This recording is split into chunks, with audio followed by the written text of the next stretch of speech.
Setelah mengetahui niat Duan Qianji untuk menghancurkan altar jiwanya, Pu Ze terkejut hingga tiba-tiba kehilangan akal sehatnya. Rantai kristal yang ditentukan muncul di atas altar jiwa di bawahnya, berkelok-kelok di sekitar altar jiwa saat mereka tiba-tiba menghasilkan energi yang dapat membelokkan ruang.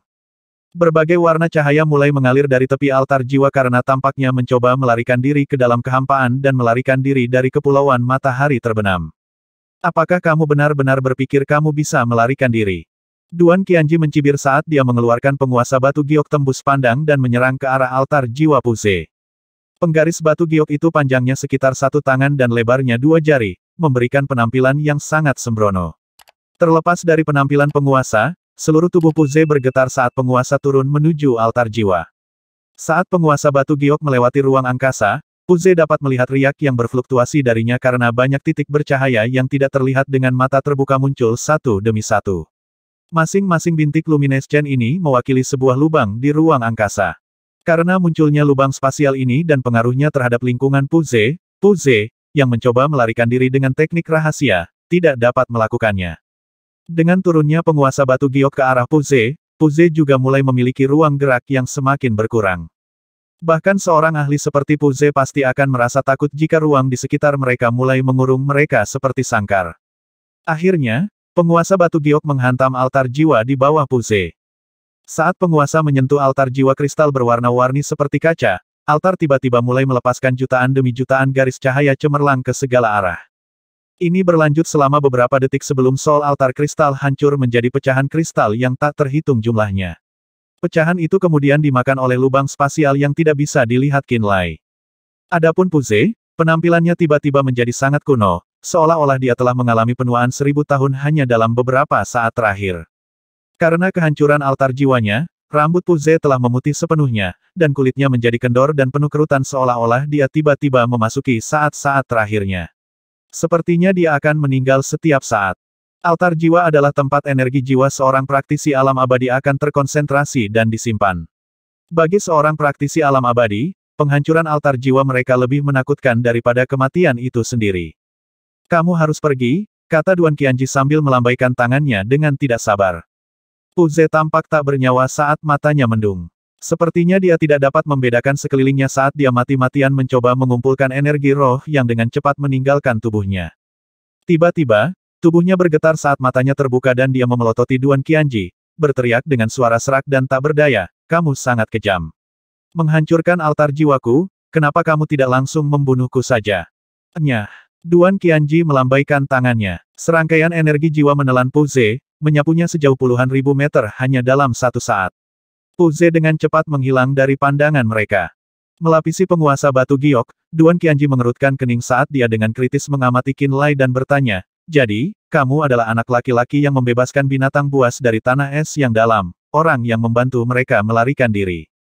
Qin Lai sedikit mengangguk. Duan Qianji terus mengamati Qin Lai saat dia menggumamkan sesuatu pada dirinya sendiri dan kemudian berkata, tablet giok ini dapat digunakan untuk menyelamatkan hidupmu.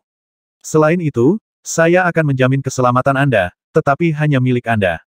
Saya tidak akan ada hubungannya dengan pertarungan yang berantakan ini. Saya mengerti, kata Qin Lai. Pada saat ini, rantai kristal yang memenjarakan 8 mayat dewa secara bertahap menghilang menjadi pecahan cahaya dengan kecepatan yang terlihat oleh mata terbuka. Seperti pencairan es, sisa-sisa energi pembatas Pu Ze di dalam tubuh Qin Lai juga dengan cepat kehilangan kekokohannya. Karena altar jiwa Pu Ze telah dihancurkan, semua energi penyegelan dan penahan yang dia terapkan kehilangan keefektifannya. Ini memungkinkan Qin Lai dan 8 mayat dewa untuk mendapatkan kembali kebebasan mereka tanpa harus menggerakkan satu jari pun. Dengan bantuan altar jiwanya, Pu Ze sebelumnya tidak terbantahkan di atas setting Sun Islands. Selama dia melakukan gerakan apapun, Blood Finsect dan Gold Sun Island akan dengan cepat dialihkan sepenuhnya dan dengan kejam dipaksa mundur. Faktanya, jika Duan Qianji tidak datang, Pu Ze akan segera memusnahkan Blood Finsect karena kesepakatan yang dia buat dengan Guan Xian dengan harapan mendapatkan Spirits of Void and Chaos. Jika demikian, pertempuran berdarah yang telah berlangsung cukup lama akan segera berakhir karena campur tangan Pu Ze. Sebaliknya, Pu Ze, yang berada di alam abadi, tiba-tiba altar jiwanya hancur berkeping-keping oleh Duan Qianji hanya beberapa kalimat setelah kedatangan Duan Qianji. Sebagai delegasi asing dari Black Fudo Cult, Pu Ze telah menggunakan seluruh tabungan hidupnya untuk menukar bahan roh yang cukup untuk membangun altar jiwanya. Baginya, altar jiwanya adalah inti dari kehidupan dan jiwanya. Dia benar-benar tidak memiliki cukup modal untuk membangun yang lain. Meskipun Duan Qianji tidak membunuh Pu Ze dan malah menghancurkan altar jiwanya, rasa sakit yang dialami olehnya lebih mengerikan dan tidak dapat diterima daripada jika dia dibunuh secara langsung. Dengan hancurnya altar jiwanya, kultivasi Pu Ze dan energi jiwa dan roh akan terus menurun jika dia tidak dapat dengan cepat merekonstruksi altar jiwa lainnya. Selama waktu ini, jika tidak ada cukup bahan roh yang tersedia untuk dia gunakan untuk membangun kembali altar jiwanya, penurunan tidak akan berhenti. Faktanya, jika Pu Ze tetap tidak mampu membangun kembali altar jiwanya, dia akhirnya akan dipaksa untuk kembali ke bentuk aslinya sebagai manusia biasa tanpa energi roh. Lebih buruk lagi, begitu berita tentang altar jiwanya dihancurkan menyebar, musuh lamanya akan datang dari segala arah dan memanfaatkan kesempatan ini untuk memburunya. Artinya, nasibnya yang menyedihkan setelah penghancuran altar jiwanya benar-benar baru saja dimulai. Setelah kehancuran altar jiwa seseorang, sangat sedikit yang dapat dengan cepat mengumpulkan bahan roh yang cukup untuk membangun kembali altar jiwa mereka, terutama saat dikejar oleh musuh. Untuk seseorang seperti Pu Ze yang hanya merupakan delegasi asing dari Black Fudo Cult dan bukan tetua inti, tidak ada orang yang mau melindunginya dan memberinya bantuan setelah penghancuran altar jiwanya. Dengan kata lain, penghancuran altar jiwa Pu Ze berarti bahwa hidupnya praktis sudah berakhir. Di langit, para ahli yang tak terhitung jumlahnya dari Black Fudo Cult dan 3 keluarga besar telah berhasil mendapatkan keuntungan. Namun, saat ini, hampir semua dari mereka menemukan kemunculan Duan Qianji dan penghancuran altar jiwa Pu Ze.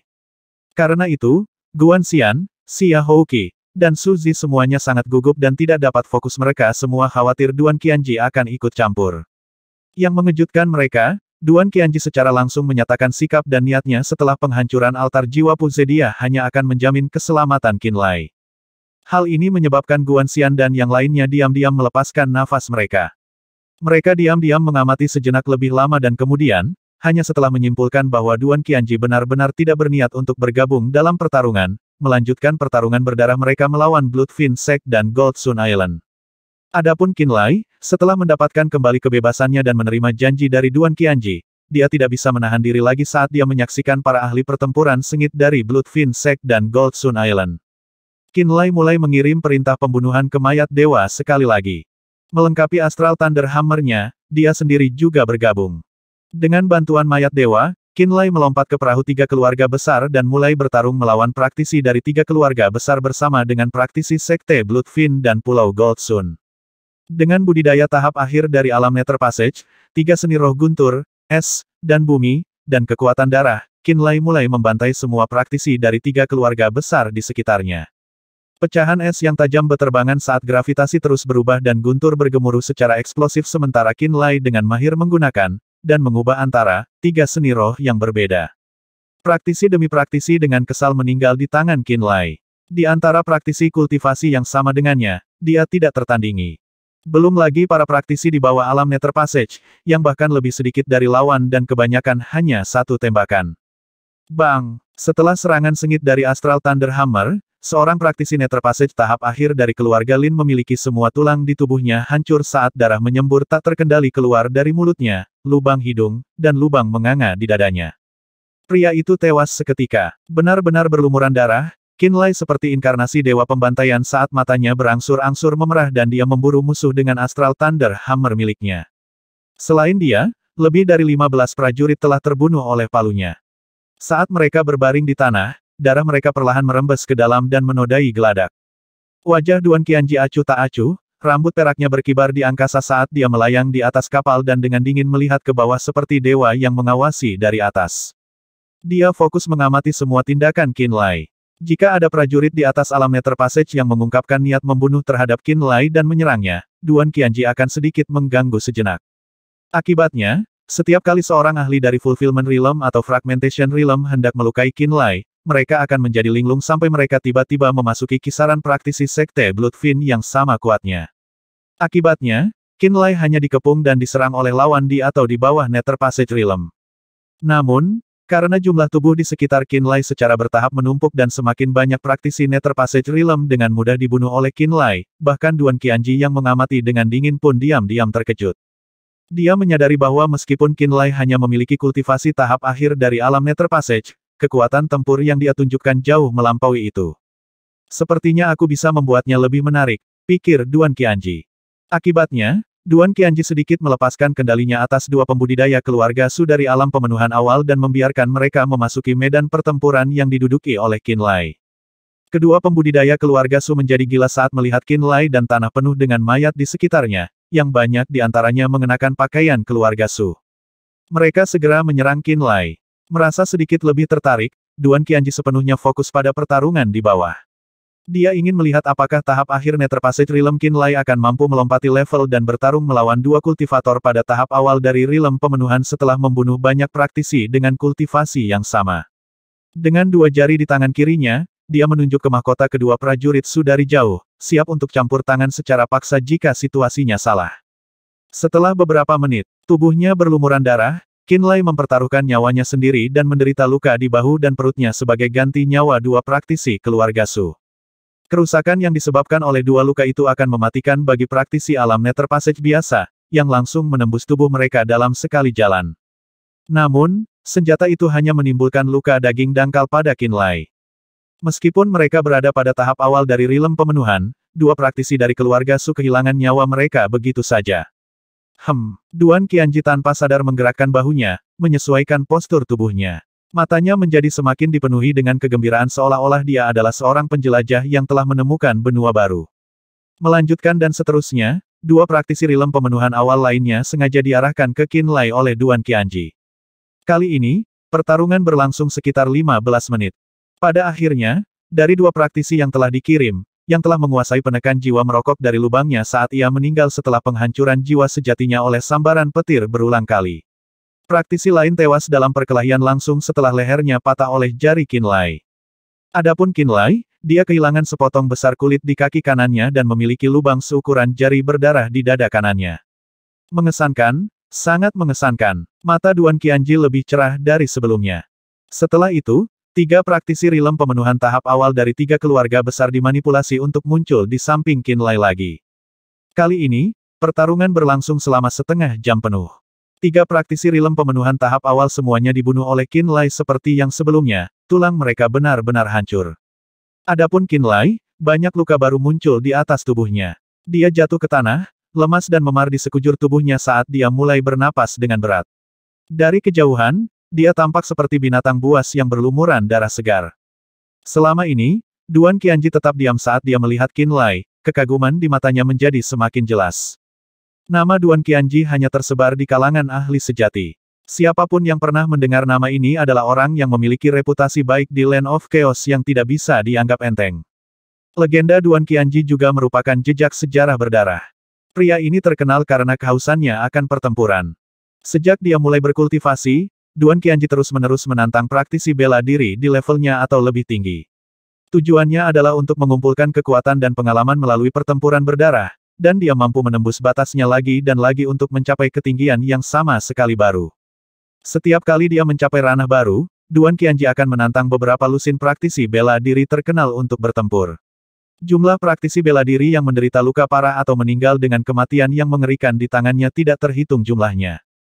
Meskipun dia tidak bisa memenangkan setiap pertempuran bahkan, dia sering kalah, menderita luka parah dan berada di antara garis hidup dan mati. Dia selalu bisa bertahan pada akhirnya. Dia seperti binatang haus darah yang akan menghilang untuk sementara waktu setiap kali dia terluka parah. Dia akan menjilat lukanya dan pulih dalam diam. Tetapi ketika dia pulih, dia akan melanjutkan untuk menantang praktisi bela diri yang lebih kuat dengan kekuatan tempur yang meningkat dan ranah yang lebih besar. Dia akan mengalahkan praktisi bela diri legendaris yang tampaknya tak terkalahkan dalam norma. Melalui ribuan pertempuran berdarah, dia akhirnya mendapatkan nama, Qianji, 1000 bencana, dan disebut sebagai mimpi buruk semua ahli. Seluruh hidup Duan Qianji telah dihabiskan dalam lingkaran pertempuran, pemulihan, menerobos ke ranah baru, dan bertarung lagi. Saat ini, saat dia duduk di udara dan menatap Qinlai yang telah jatuh ke tanah sambil berlumuran darah, Duan Qianji memiliki perasaan aneh bahwa dia sedang menonton ingatan tentang dirinya yang menjilati lukanya sendirian setelah dia melalui pertempuran berdarah. Cahaya apresiasi yang langka muncul di matanya. Tidak buruk. Limu adalah Limu. Dia selalu memperhatikan orang dengan baik. Duan Qianji mengangguk pada dirinya sendiri. Fiu, Qinlai perlahan menyesuaikan napasnya. Ketika 6 roh kekosongan dan kekacauan telah menggunakan air liur mereka untuk melelehkan rune rantai kristal yang telah membelenggu darah dan ototnya, mereka telah kembali ke orb penekan jiwa dan tertidur kelelahan. Karena itu, dia tidak meminjam 1 ons pun bantuan dari luar dalam semua pertempuran yang dia lawan nanti. Dari saat dia mulai bertarung sampai sekarang, dia telah membunuh setiap praktisi bela diri yang dia temui dengan kekuatannya sendiri.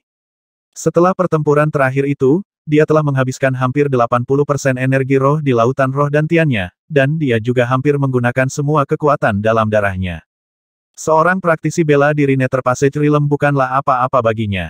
Praktisi bela diri Realm pemenuhan itulah yang diizinkan Duan Qianji untuk mengejarnya pada akhirnya yang benar-benar mampu menyakitinya.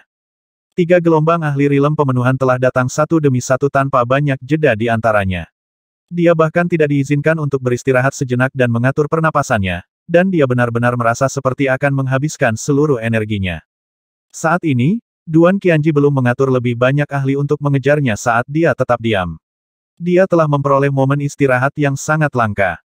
Dia perlu memfokuskan semua kekuatannya untuk pulih sesegera mungkin. Pada kenyataannya, dia tidak tahu bahwa para ahli Realm pemenuhan yang baru saja muncul telah sengaja diatur untuk bertemu dengannya oleh Duan Qianji. Dia hanya tahu bahwa pertempuran berdarah antara Bloodfiend Sect dan Black Fudo Cult masih jauh dari akhir. Setiap orang yang dia bunuh adalah sedikit beban dari punggung Sekte Bloodfiend, dan sedikit harapan baru menuju kemenangan. Dia percaya bahwa dia bisa bertahan. Itulah mengapa dia melakukan yang terbaik untuk memulihkan kekuatannya. Duan Qianji yang diam menyipitkan matanya dan menatap Qinlai dalam-dalam, merenung. Dari bahkan napas Qinlai, Duan Qianji bisa merasakan sejumlah besar kekuatan hidup darinya meskipun pemuda itu terluka dan berlumuran darah. Itu adalah tanda kekuatan murni kedagingan Qinlai. Meskipun Qinlai telah sangat menghabiskan cadangan energi rohnya dan kehilangan sebagian besar kekuatan jiwanya, tubuh seperti baja Qinlai jelas masih memiliki kekuatan di dalamnya. Ini berarti bahwa potensi Qinlai belum sepenuhnya tergali, dan dia belum benar-benar didorong hingga batas kemampuannya. Mungkin ini bukan akhir dari potensi anak ini. Mungkin aku bisa mengeluarkan lebih banyak potensi darinya. Duan Qianji merenung sejenak sebelum dia berbicara pada dirinya sendiri. Percikan paling terang dalam hidup hanya bisa datang dari keputusasaan sejati, nak. Saat itulah pertumbuhan masa depan seseorang dapat terlihat paling jelas. Jadi izinkan saya untuk menggali lebih dalam potensi Anda. Mata Duan Qianji melayang-layang saat dia mencari target baru. Ketika dia akhirnya membuat pilihannya, dia mengunci pandangannya ke sosok praktisi bela diri Realm pemenuhan tingkat menengah bernama Xiahou Tao. Xiahou Tao baru saja memasuki tahap tengah dari Realm pemenuhan belum lama ini, dan dia telah melakukan yang terbaik untuk membunuh praktisi bela diri Pulau Gold Sun sejak awal pertempuran. Dia juga bertarung melawan orang-orang seperti Qi Jin. Dia juga telah menggunakan sekitar 50% dari energi rohnya. Tapi meskipun begitu, dia adalah praktisi bela diri Realm pemenuhan tahap menengah. Kepadatan jiwanya, kekuatan tubuh fisiknya dan pengakuannya terhadap energi roh jauh melebihi praktisi bela diri Realm pemenuhan tahap awal. Ancaman yang diwakilinya sebenarnya lebih besar dari 3 praktisi bela diri Realm pemenuhan tahap awal Qinlai yang terakhir bertarung. Tubuh Xiahou Tao tiba-tiba dicengkeram erat oleh tangan tak kasat mata. Genggamannya begitu erat hingga membuatnya pusing dan tidak bisa bernapas. Embusan angin kemudian, Xiahou Tao akhirnya mendapatkan kembali keseimbangannya dan merasakan matanya yang kabur menjadi jernih. Dia segera melihat darah basah kuyup Qinlai bernapas merata saat dia bersandar pada beberapa mayat. Qinlai tidak meninggalkan satu orang pun yang hidup dalam radius 20 meter. Ada beberapa lusin mayat di sekelilingnya yang telah diidentifikasi oleh Xiahou Tao sebagai praktisi bela diri 3 keluarga besar dari seragam mereka. Ekspresi Xiahou Tao tiba-tiba berubah serius. Orang ini telah membunuh beberapa lusin praktisi bela diri sendiri, dan beberapa dari orang-orang ini bahkan berada pada tahap awal Realm pemenuhan. Qinlai tiba-tiba meroket dalam hal tingkat bahaya di mata Xiahou Tao. Pada saat yang sama, Qinlai, yang melakukan yang terbaik untuk pulih merasa pupilnya menyusut ketika Xiahou Tao tiba-tiba muncul entah dari mana. Dia segera menyadari bahwa Xiahou Tao berada di tahap tengah dari Realm pemenuhan. Sejak dia mulai bertarung, semua orang yang dia bunuh berada di bawah tahap tengah Realm pemenuhan. Pakar Realm pemenuhan tahap awal yang muncul terakhir kali membuatnya menyadari betapa sulitnya mereka untuk bertarung sejak beberapa waktu yang lalu. Setiap luka yang dia derita saat ini berasal dari beberapa musuh terakhir itu. Tetapi orang-orang itu hanya pada tahap awal dari Realm pemenuhan. Pada saat itu, dia masih cukup sehat dan memiliki cukup banyak energi roh. Tapi sekarang dia hampir di ujung talinya. Kedatangan tiba-tiba dari ahli rilem pemenuhan tahap menengah telah menciptakan tekanan yang luar biasa di sekitar dadanya sehingga praktis menahan napasnya. Seperti binatang buas yang menghadapi kehancuran yang mencari sinar harapan terakhir, Qin Lai menggeram dengan nada rendah dan membuka mata merahnya. Dia mengatupkan giginya, menyesuaikan posisinya dan berdiri sekali lagi. Ketika dia menghadapi Xiahou Tao dengan jujur, satu-satunya yang tersisa di matanya adalah tekad pertempuran, keinginan untuk mandi darah, dan hilangnya semua keraguan. Di langit, Duan Qianji mengangguk ke dalam ketika dia melihat sorot mata Qin Lai. Mata Xiahou Tao berubah panik sesaat ketika dia melihat mata Qin Lai, dan momentumnya terhenti untuk sesaat karena itu juga. Pada saat inilah Qin Lai yang terluka parah benar-benar menyerang lebih dulu dan menyerang Xiahou Tao sambil mengaum. Aura ganas secara alami muncul dari tubuh Qin Lai, dan itu berpadu sempurna dengan bau darah di tubuhnya untuk menciptakan bagian depan yang menakutkan yang bahkan akan menakutkan jiwa seseorang. Semangat bertarung yang menyala-nyala dan kepercayaan diri yang tidak akan pernah padam tampaknya telah menyatu bersama untuk membentuk energi yang benar-benar baru dan nyata setelah dia mengumpulkan begitu banyak momentum dari pertempuran sebelumnya. Di bawah dorongan kekuatan ini, Qin Lai merasa seolah-olah setiap darah di tubuhnya mendidih atau terbakar. Bahkan lautan roh yang mengering di dantiannya tiba-tiba menyerap energi roh dengan liar seperti spons yang dicelupkan ke dalam air. Energi baru dan luar biasa tampaknya muncul entah dari mana dari anggota badan, kerangka, dan ototnya. Qin Lai bertarung seolah-olah dia sedang menyalakan potensi hidupnya sendiri. Ledakan. Setelah momentumnya dirampok, pikiran Xiahou Tao bergetar saat rasa takut yang mengerikan yang terasa seperti menghadapi serangan binatang buas kuno yang menyerangnya. Dia sebenarnya secara tidak sadar mengumpulkan semua energi rohnya untuk membuat perisai cahaya dan membela diri secara pasif. Meskipun dia berada di tahap tengah fulfillment realm dan dia masih memiliki 50% energi rohnya, dia sebenarnya tidak berani menyerang secara paksa seorang praktisi bela diri Nether Passage Realm yang berdarah atau bertemu langsung dengan bentrokannya. Dia telah memilih tindakan defensif yang hanya akan digunakan oleh orang lemah. Xiahou Tao sudah kehilangan dorongan dan kepercayaan dirinya bahkan sebelum dia mulai bertarung. Bang! Berkat ini, Qin Lai dapat berlari tepat di depan Xiahou Tao tanpa perlawanan dan menyerang perisai cahaya Xiahou Tao secara gila-gilaan dengan tubuh fisiknya yang sangat kuat dan mengumpulkan momentum. Xiahou Tao hanya bertahan dengan setiap kekuatan yang dimilikinya. Qin Lai telah melepaskan semua pertahanannya dan memfokuskan pikirannya dalam melepaskan semua potensi tubuh fisiknya. Dia mengumpulkan semua kekuatan yang dia bisa kumpulkan dan menyerang perisai cahaya pelindung Xiahou Tao berulang kali seolah-olah dia tidak tahu apa itu kelelahan. Pertempuran segera menjadi perang gesekan yang berkepanjangan.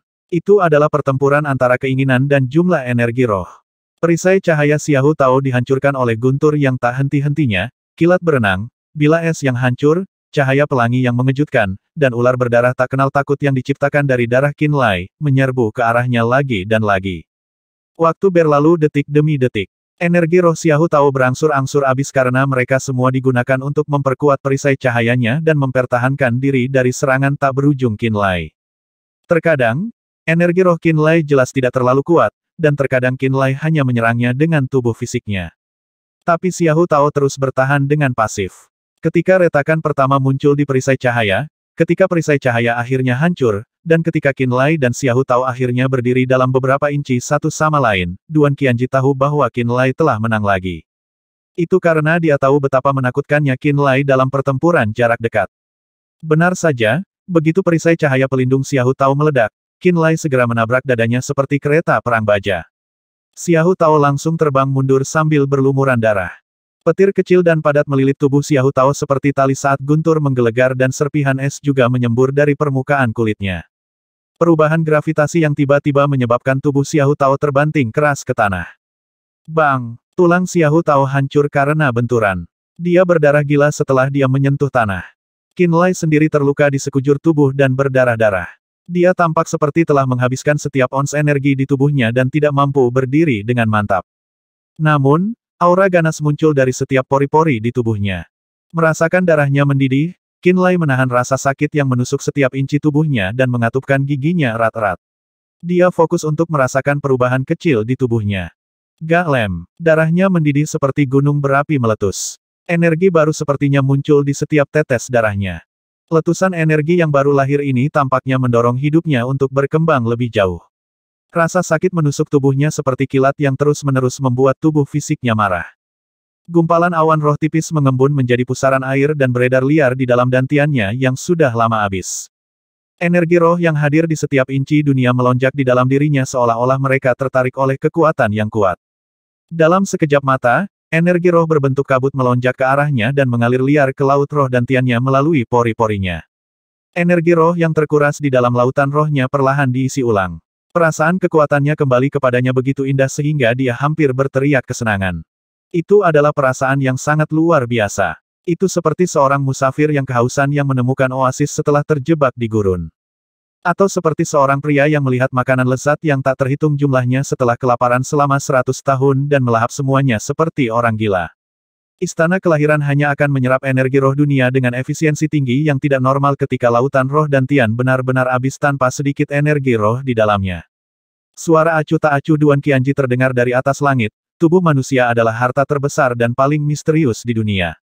Potensinya tidak terbatas. Hanya dengan mendorong diri Anda ke jalan buntu dan memeras setiap tetes kekuatan dari tubuh Anda sendiri, Anda dapat melepaskan potensi penuhnya. Namun, sebagian besar praktisi bela diri baik itu di alam penyempurnaan dan alam pembukaan Natal, atau alam nirvana dan imperisabel tidak akan mampu melepaskan bahkan setengah dari potensi penuh tubuh mereka bahkan jika mereka hidup seumur hidup. Potensi manusia adalah rahasia terdalam dari energi kehidupan.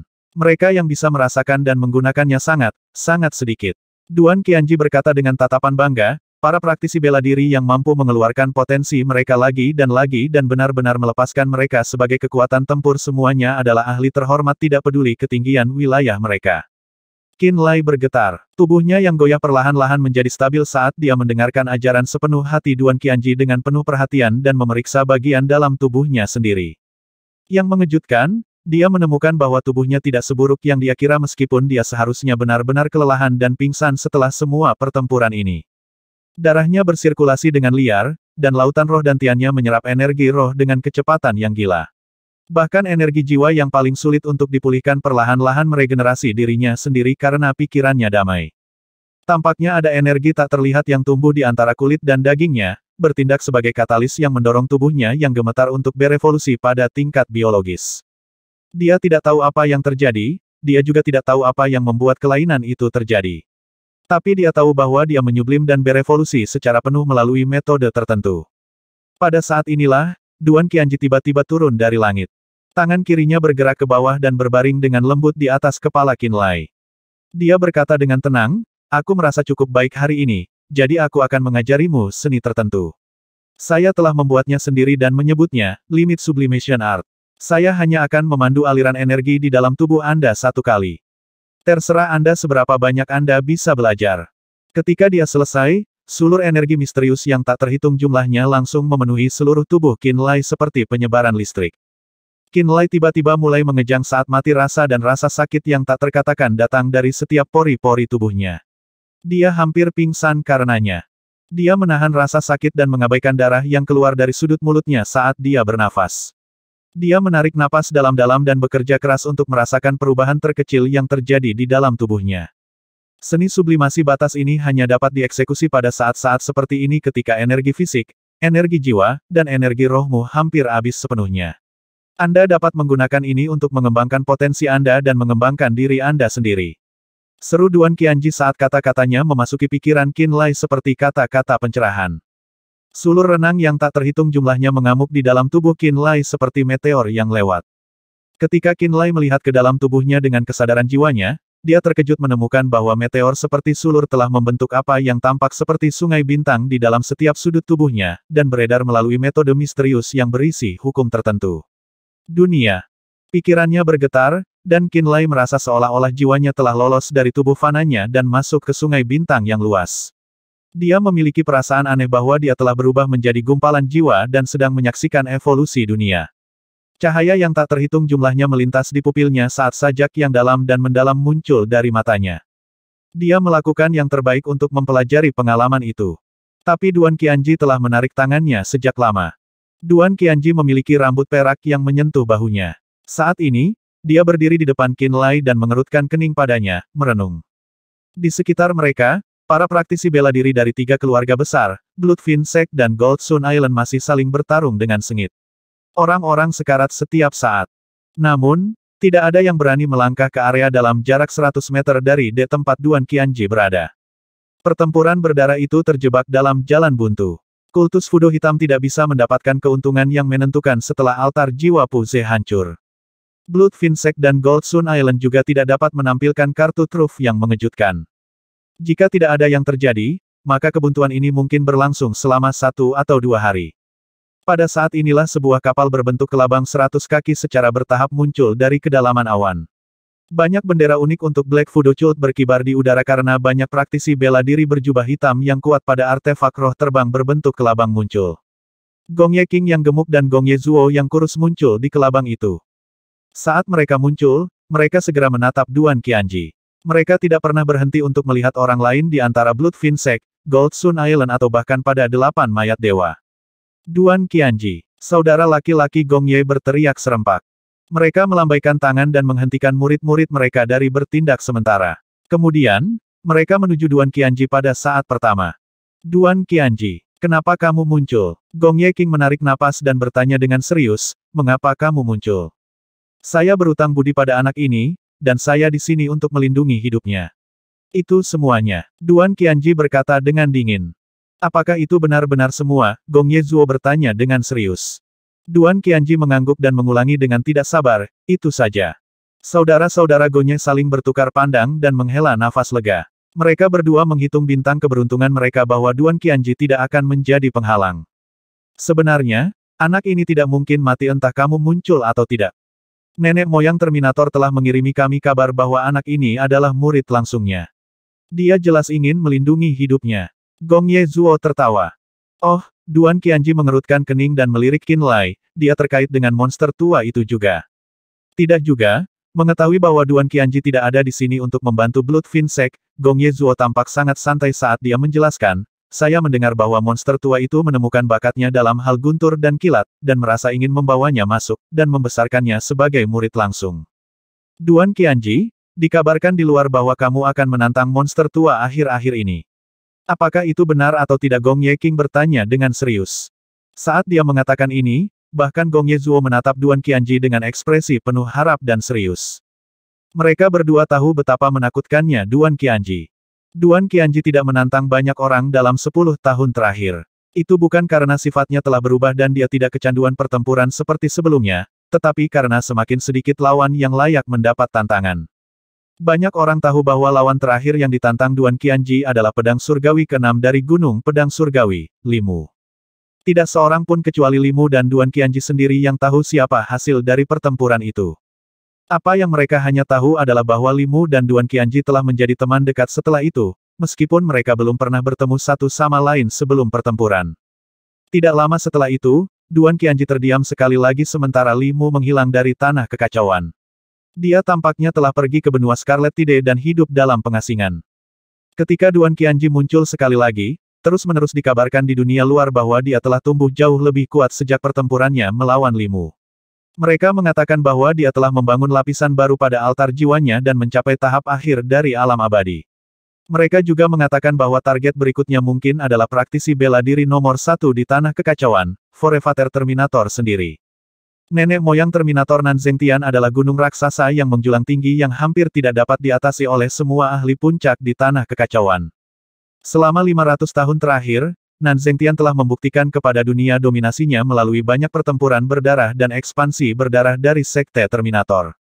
Dia membuktikan bahwa dia adalah kekuatan mengerikan yang tak tertandingi oleh siapapun di tanah kekacauan. Apakah mereka mau atau tidak, semua pemimpin dari 9 kekuatan perak besar secara terbuka mengakui bahwa Nanzengtian adalah ahli terkuat tanah kekacauan. Sampai hari ini, tidak ada yang bisa mengancam status itu sedikit pun. Akibatnya, banyak ahli bersemangat ketika mereka mendengar bahwa Duan Qianji akan menantang Nanzengtian. Mereka semua ingin melihat dengan mata kepala sendiri betapa kuatnya Nanzengtian, dan apakah Duan Qianji benar-benar memiliki kekuatan untuk melawannya. Betul sekali. Monster tua itu adalah targetku selanjutnya. Duan Qianji berkata dengan tenang. Saudara-saudara Gong Ye tampak bersemangat dengan wahyu itu. Menurut pendapat mereka, Forefather Terminator adalah gunung besar yang berdiri di depan jalur kemajuan Black Fudo Cult. Selama beberapa tahun terakhir, Black Fudo Cult telah diawasi oleh Sekte Terminator, dan itu adalah kenyataan yang sulit untuk ditanggung. Justru karena Nan Zhengtian ada, paus dari Black Fudo Cult tidak punya pilihan selain bertahan dalam diam. Mereka tidak berani berbenturan langsung dengan Terminator Sect. Kehadirannya memaksa Black Fudo Cult untuk mengakui banyak konflik kepentingan. Mereka bahkan harus menyerah pada orang kunci, Qin Lai dalam serangan mereka terhadap Bloodfin Sect karena kata-kata Nan Zhengtian. Konsesi itu diakui merupakan aib bagi mereka. Duan Qianji adalah serigala tunggal di tanah kekacauan. Dia bertindak hanya untuk kepentingannya sendiri dan tidak menuruti siapapun. Selama bertahun-tahun, sebagian besar ahli yang dia tantang hampir semuanya berasal dari 9 kekuatan peringkat perak yang hebat. Sebagian besar dari orang-orang ini terbunuh dalam pertempuran, itulah sebabnya 9 pasukan peringkat perak yang hebat agak terganggu oleh ini. Ada banyak kali teman dan kerabat para ahli yang dia bunuh berusaha mengepung dan membunuhnya. Namun, Duan Qianji selalu bisa melarikan diri dan bertahan hidup melalui kegigihan belaka, dan setelah dia terdiam beberapa saat, dia akan selalu muncul lebih kuat dari sebelumnya. Duan Qianji melampaui batasnya dan menjadi lebih kuat setiap kali dia bertarung. Sekarang, Duan Qianji telah berhasil membangun altar jiwa 3 tingkat. Bahkan paus dari Black Fudo Cult, Jiang An yakin bahwa dia bisa mengalahkannya. Itulah mengapa 9 kekuatan besar perak diam-diam menerima kehadirannya dan menyerah untuk menyerangnya. Jika Duan Qianji menantang Nan Zhengtian, dan pertempuran berakhir dengan melukai keduanya atau hanya melukai Nan Zhengtian, maka itu akan menjadi berita bagus bagi Black Fudo Cult. Itulah mengapa mereka berharap Duan Qianji akan menantang Nan Zhengtian sesegera mungkin. Karena monster tua itu telah menyampaikan pesannya, kultus Fudo hitam kita secara alami tidak akan berani membunuhnya. Itu akan baik-baik saja bahkan jika kamu tidak muncul. Gong Ye King mengusap dagunya dengan tatapan main-main di matanya, sepertinya anak ini sedang mempelajari seni rahasia unikmu. Tidak mungkin, kau dan monster tua itu menyukainya sekarang ini menarik. Dia terutama mengolah seni roh guntur, dan dikatakan bahwa pencapaiannya dalam aspek itu cukup mendalam. Tidak aneh jika monster tua itu menyukainya. Gong Ye Zuo juga menyela, Duan Qianji, mengapa sebenarnya kamu menyukainya? Saudara-saudara Gong Ye diam-diam berharap untuk menabur perselisihan di Duan Qianji. Mereka tidak bisa menunggu Duan Qianji menjadi sangat marah sehingga dia akan segera pergi ke Sekte Terminator dan menantang Nan Zhengtian ke pertempuran berdarah segera. Jika mereka berhasil membuat marah Duan Qianji melalui Qin Lai dan memancingnya untuk menyerang Sekte Terminator, maka hasil ini bahkan mungkin lebih penting daripada membunuh Sekte Fin Darah. Ini juga mengapa mereka tidak segera menyerang Bloodfin Sect. Alasan saya menantang monster tua Terminator itu hanya dengan harapan terobosan yang lebih besar. Tidak ada dendam pribadi dalam keinginan saya sama sekali. Wajah Duan Qianji menjadi dingin, jadi, selamatkan napasmu. Saudara-saudara Gong Ye saling bertukar pandang. Mereka menyerah setelah melihat bahwa usaha mereka sia-sia. Tolong jangan ikut campur dalam pembuangan Sekte Fin Darah kami. Gong Ye Zuo berkata dengan serius. Duan Qianji mengerutkan kening dan tidak mengatakan apa-apa sebagai balasannya. Kedua bersaudara itu saling mengangguk setelah tidak mendapat jawaban dari Duan Qianji, dan mereka berbalik dan memberi isyarat ke kapal perang kelabang. Praktisi bela diri Black Fudo Cult yang mengenakan jubah hitam bergegas keluar dari kapal seperti serigala dan harimau lapar. Mereka semua adalah ahli rilem pemenuhan, alam fragmentasi, dan alam nirvana. Mereka berjumlah lebih dari beberapa ratus. Saudara-saudara Gong Ye tampaknya tidak terburu-buru untuk bertindak sendiri. Bawahan mereka sendiri telah membalikkan keadaan secara instan saat mereka bergabung dalam pertempuran. Bloodfin Sect dan praktisi bela diri Gold Sun Island mundur dalam kekalahan lagi dan lagi saat korban mereka segera mulai memburuk.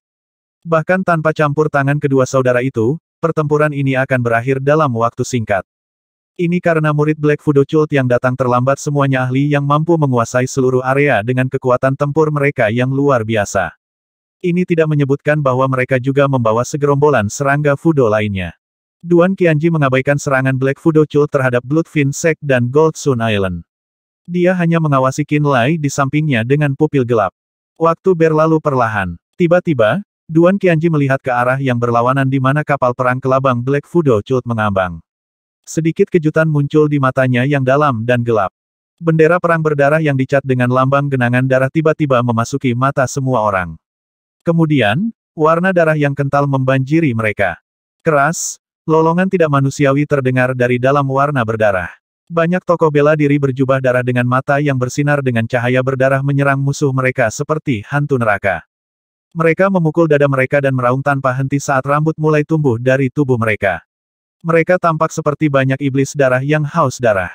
Mereka menyerang Black Fudo Cult dan klan tiga keluarga besar dalam hiruk-pikuk. Mereka membuka mulut mereka yang seperti binatang dan menggigit arteri leher lawan mereka, menyedot banyak darah ke perut mereka. Aura yang mereka pancarkan mirip dengan sekte Bloodfiend. Namun, mereka lebih kejam, gila dan kurang kemanusiaan. Hanya ada warna darah yang tak terbatas. Ketika peminum darah yang tampak seperti iblis darah ini telah bergabung dalam pertempuran yang berat sebelah berbalik sekali lagi. Praktisi bela diri Black Fudo Cult dan tiga keluarga besar melolong dengan keras dan melakukan serangan balik seolah-olah hidup mereka bukan apa-apa setelah melihat rekan mereka disedot darah.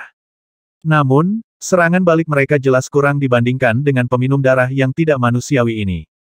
Jiang Zuze. Ini adalah peminum darah Jiang Zuze. Ekspresi Gong Ye Zuo berubah. Dia baru saja mengatakan ini ketika Jiang Zuze berjalan keluar dari hamparan darah yang luas. Seperti biasa, dia terlihat sopan seperti seorang pengajar. Jiang Zuze menginjak karpet pita berdarah. Matanya tenang dan tidak ada cahaya berdarah. Dia bahkan memasang senyum kecil di wajahnya, kakak laki-laki, adik perempuan junior, dan sesama juniorku. Saya sangat senang bisa melihat Anda lagi. Dia memandang Sue Li, Mo Lingye, 10 tetua Bloodfiend dan yang lainnya. Jiang Zuze, kamu di sini untuk apa? Sue Li meraung. Mo Lingye dan 10 sekte Bloodfiend juga tidak terlihat senang. Tak satu pun dari mereka menunjukkan sedikit kegembiraan atas bantuannya. Sekte Iblis Darah dan tiga keluarga besar telah menghasut semua pasukan peringkat perak besar 1000 tahun yang lalu untuk menyerang pegunungan awan darah, sebagai akibatnya menyebabkan kehancuran Sekte Iblis Darah. 1000 tahun yang lalu, kami hanyalah junior yang tidak berdaya yang tidak bisa melakukan apa-apa bahkan ketika generasi mantan tetua 10 Iblis Darah kehilangan nyawa mereka untuk melawan musuh kami. Saya juga tidak berdaya, dan tidak punya pilihan selain melarikan diri. Jiang Zuze tampak menyesal saat dia menggelengkan kepalanya dan menghela nafas, memang benar bahwa saya adalah penyebab kehancuran kita saat itu, dan selama 1000 tahun terakhir saya hampir tidak bisa makan atau tidur tanpa berpikir untuk membangun kembali Sekte Bloodfiend dan mendapatkan kembali surgawi. Benua bencana. Jiang Zuze memandang Gong Ye bersaudara dan berkata lagi, saya tidak berpikir bahwa Black Fudo Cult dan tiga keluarga besar akan mencoba hal yang sama 1000 tahun kemudian, ingin melenyapkan beberapa murid terakhir dari Bloodfiend Sect. Meskipun ideologi dan metode kultivasi saya berbeda dari Anda, saya selalu menganggap diri saya sebagai murid Sekte Bloodfiend dan bagian dari Sekte Bloodfiend. Bahkan jika saya tidak dianggap asli atau diakui oleh Anda, itu adalah tugas saya untuk datang selama waktu sekte saya bahaya besar dan berjuang untuk itu sampai mati.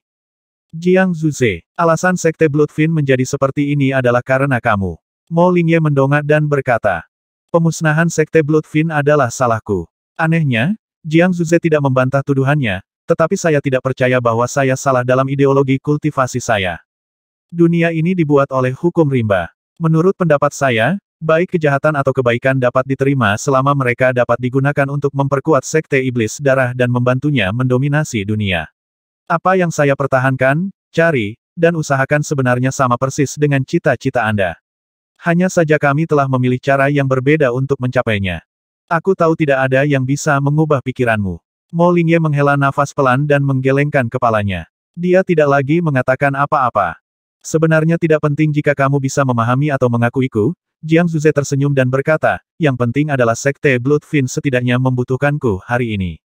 Sambil mengatakan ini, Jiang Zuze berjalan turun dari awan berdarah di langit sampai dia tepat di depan Gong Ye Zuo dan Gong Ye King. Mengapa kita tidak bernegosiasi satu sama lain? Jiang Zuze tersenyum dan menatap keduanya sebelum berkata dengan serius, mengapa kita bertiga tidak melakukan apa-apa dan membiarkan mereka bertarung sampai pertempuran selesai apa yang kamu katakan? Saudara-saudara Gong Ye saling bertukar pandang. Saran Jiang Zuze mengejutkan mereka berdua. Untuk sementara waktu, mereka tidak bisa memahami maksudnya. Kamu tidak bisa berpikir bahwa kamu bisa menghentikan kami berdua sendiri, kan, Jiang Zuze? Gong Ye King mendengus dingin. Itulah yang aku pikirkan, Jiang Zuze berkata dengan serius dan tidak terlihat seperti sedang bercanda sama sekali. Jika Black Fudo Cult tidak mengirimkan lebih banyak bala bantuan, jika kalian berdua adalah yang terakhir datang, maka Anda benar-benar tidak dapat melakukan apapun terhadap Sekte Bloodfiend kami dalam pertempuran ini.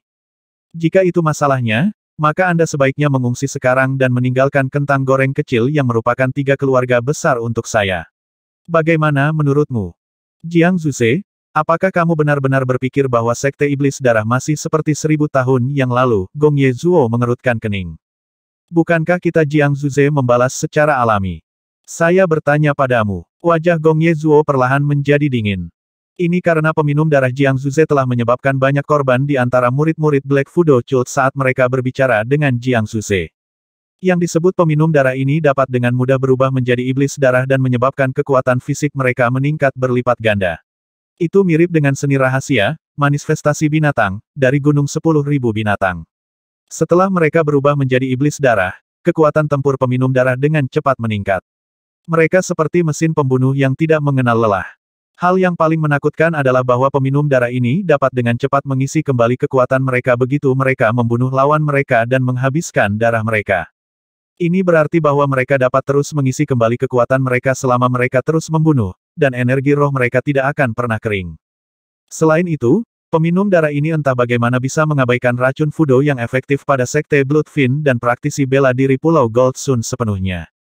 Peminum darah tidak menghabiskan energi roh dalam menciptakan perisai cahaya dan hanya mengekspos diri mereka pada racun Fudo tebal begitu saja. Namun, mereka tetap hidup seperti biasanya dan tidak menunjukkan tanda-tanda melemah sama sekali. Kelainan ini berarti bahwa kekuatan penghancur yang dimiliki oleh peminum darah benar-benar tak terukur. Mereka terus-menerus membunuh dan menghisap praktisi bela diri Black Fudo Cult dan 3 keluarga besar mengering. Para praktisi bela diri yang meninggal dengan kematian yang mengerikan setelah mereka digigit oleh peminum darah, darah mereka benar-benar tersedot hingga kering. Mereka tampak benar-benar mengerikan, dan penampilan mereka memberikan pukulan psikologis lain bagi praktisi bela diri mereka. Baru sekarang saudara-saudara Gong Ye mengerti mengapa paus mereka Jiang An memandang Jiang Zuze sebagai musuh yang sangat berbahaya dan berpikir bahwa ancaman yang diwakilinya jauh melebihi Sueli. Tiba-tiba, mereka bersyukur bahwa orang yang mendapatkan jenazah leluhur darah adalah Sueli dan bukan Jiang Zuze. Tekanan yang dibawa oleh peminum darah menyebabkan beban berat muncul di hati saudara-saudara. Mereka mengambil keputusan di dalam untuk berpartisipasi dalam pertempuran ini. Jika tidak, maka peminum darah ini akan membantai semua ahli kultus mereka dan menggagalkan operasi mereka. Selain itu, kerugian mereka hanya akan tumbuh lebih besar dan lebih besar. Kami tidak percaya bahwa Anda dapat menghentikan kami dengan kekuatan Anda sendiri. Gong Ye Zuo melolong dengan keras. Saat dia melolong, kabut hitam keluar dari setiap pori-pori di tubuhnya. Suara melengking serangga Fudo juga terpancar dari dalam tubuhnya. Suaranya begitu tajam hingga bisa merusak gendang telinga. Di sisi lain, Gong Ye King telah mundur beberapa jarak dalam upaya untuk menyelinap melewati Jiang Zuze dan membunuh 10 tetua darah iblis dengan kekuatan destruktif dari altar jiwa 2 tingkat sekaligus. Tiba-tiba, Duan Qianji yang telah menonton selama ini memecah kesunyiannya dan berkata, "Jika kamu ingin bertarung, carilah tempat yang tidak ada di sini." Saat dia mengatakan ini, ruang seluruh area ini tiba-tiba retak seperti cermin yang pecah. Kekuatan mengerikan dari ruang terdistorsi mekar dan perlahan menyebar ke tepi luar. Ada altar jiwa 3 tingkat buram di atas kepala Duan Qianji yang tampak seperti sedang duduk di ruang tanpa nama. Sosoknya buram, dan terpancar dengan kekuatan dahsyat yang tampaknya mampu mengintimidasi dunia dan meluas tanpa batas ke cakrawala. Jiang Zuze, Gong Ye Zuo dan Gong Ye King menjadi pucat saat mereka melihat altar jiwa 3 tingkat. 10 tahun yang lalu, Duan Qianji masih hanya ahli altar jiwa tingkat kedua ketika dia menantang Limu. Meskipun banyak desas-desus setelah pertempuran bahwa Duan Qianji telah mencapai tahap akhir alam abadi dan membangun altar jiwa 3 tingkat, hanya ada sedikit orang yang benar-benar melihatnya. Ini membuat banyak orang curiga bahwa altar jiwa 3 tingkatnya belum sepenuhnya dibangun. Tapi sekarang, ketiganya bisa dengan jelas melihat garis buram dari altar jiwa 3 tingkatnya. Itu tampak seperti duduk di belakang banyak lapisan ruang. Ini menyebabkan mereka semua ahli altar jiwa 2 tingkat menjadi sangat pucat karena terkejut. Begitu kekuatan yang bisa mendistorsi ruang itu sendiri muncul, ketiganya segera melarikan diri. Mereka semua pergi dari sisi Duan Qianji dalam sekejap mata.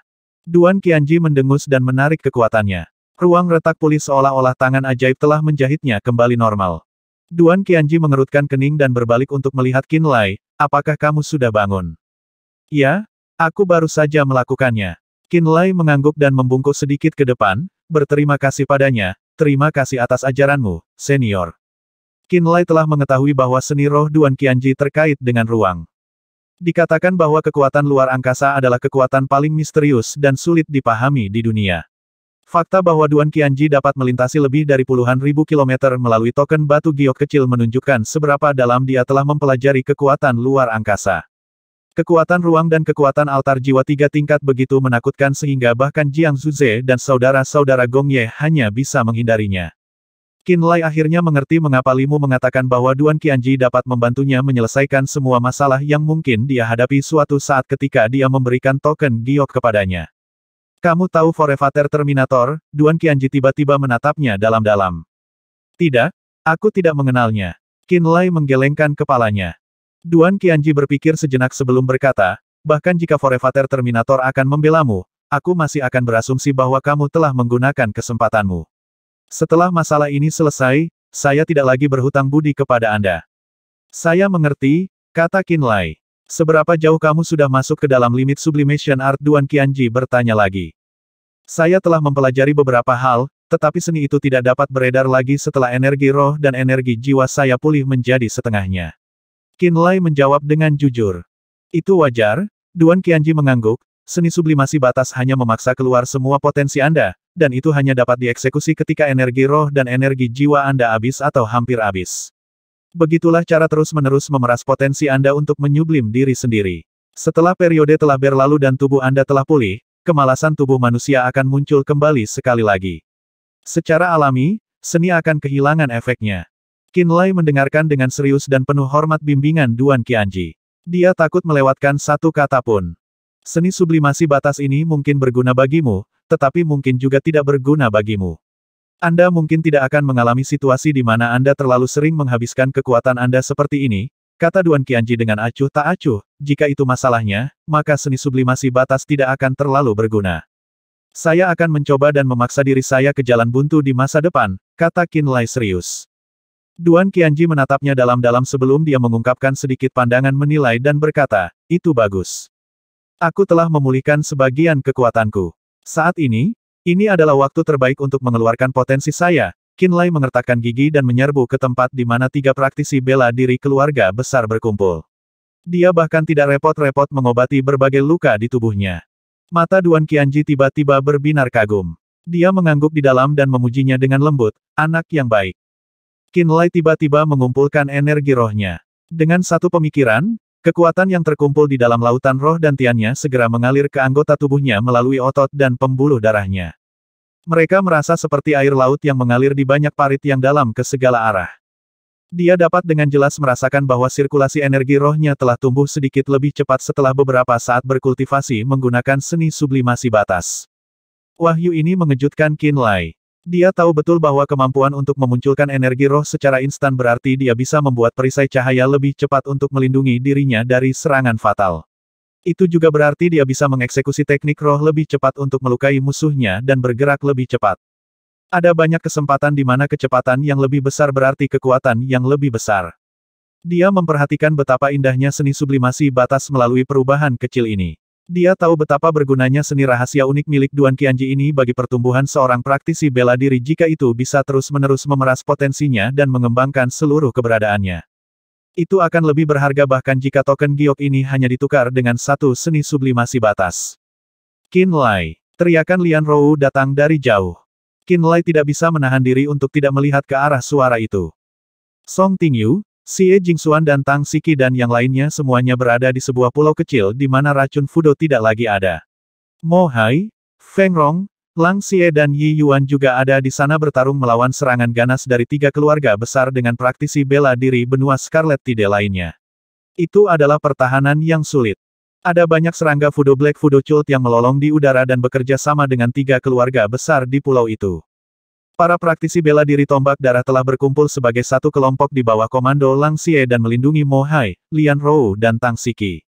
Ada juga 2 mayat dewa yang melambaikan tangan raksasa mereka dan bertarung melawan 2 praktisi bela diri Nirvana Realm. Para peminum darah yang datang bersama Jiang Zuze membantu 10 tetua Bloodfin dan Pulau Gold Sun memburu orang-orang Black Fudo Cult. Mereka tidak membagi sebagian dari jumlah mereka untuk membantu mereka yang datang dari benua Scarlet Tide.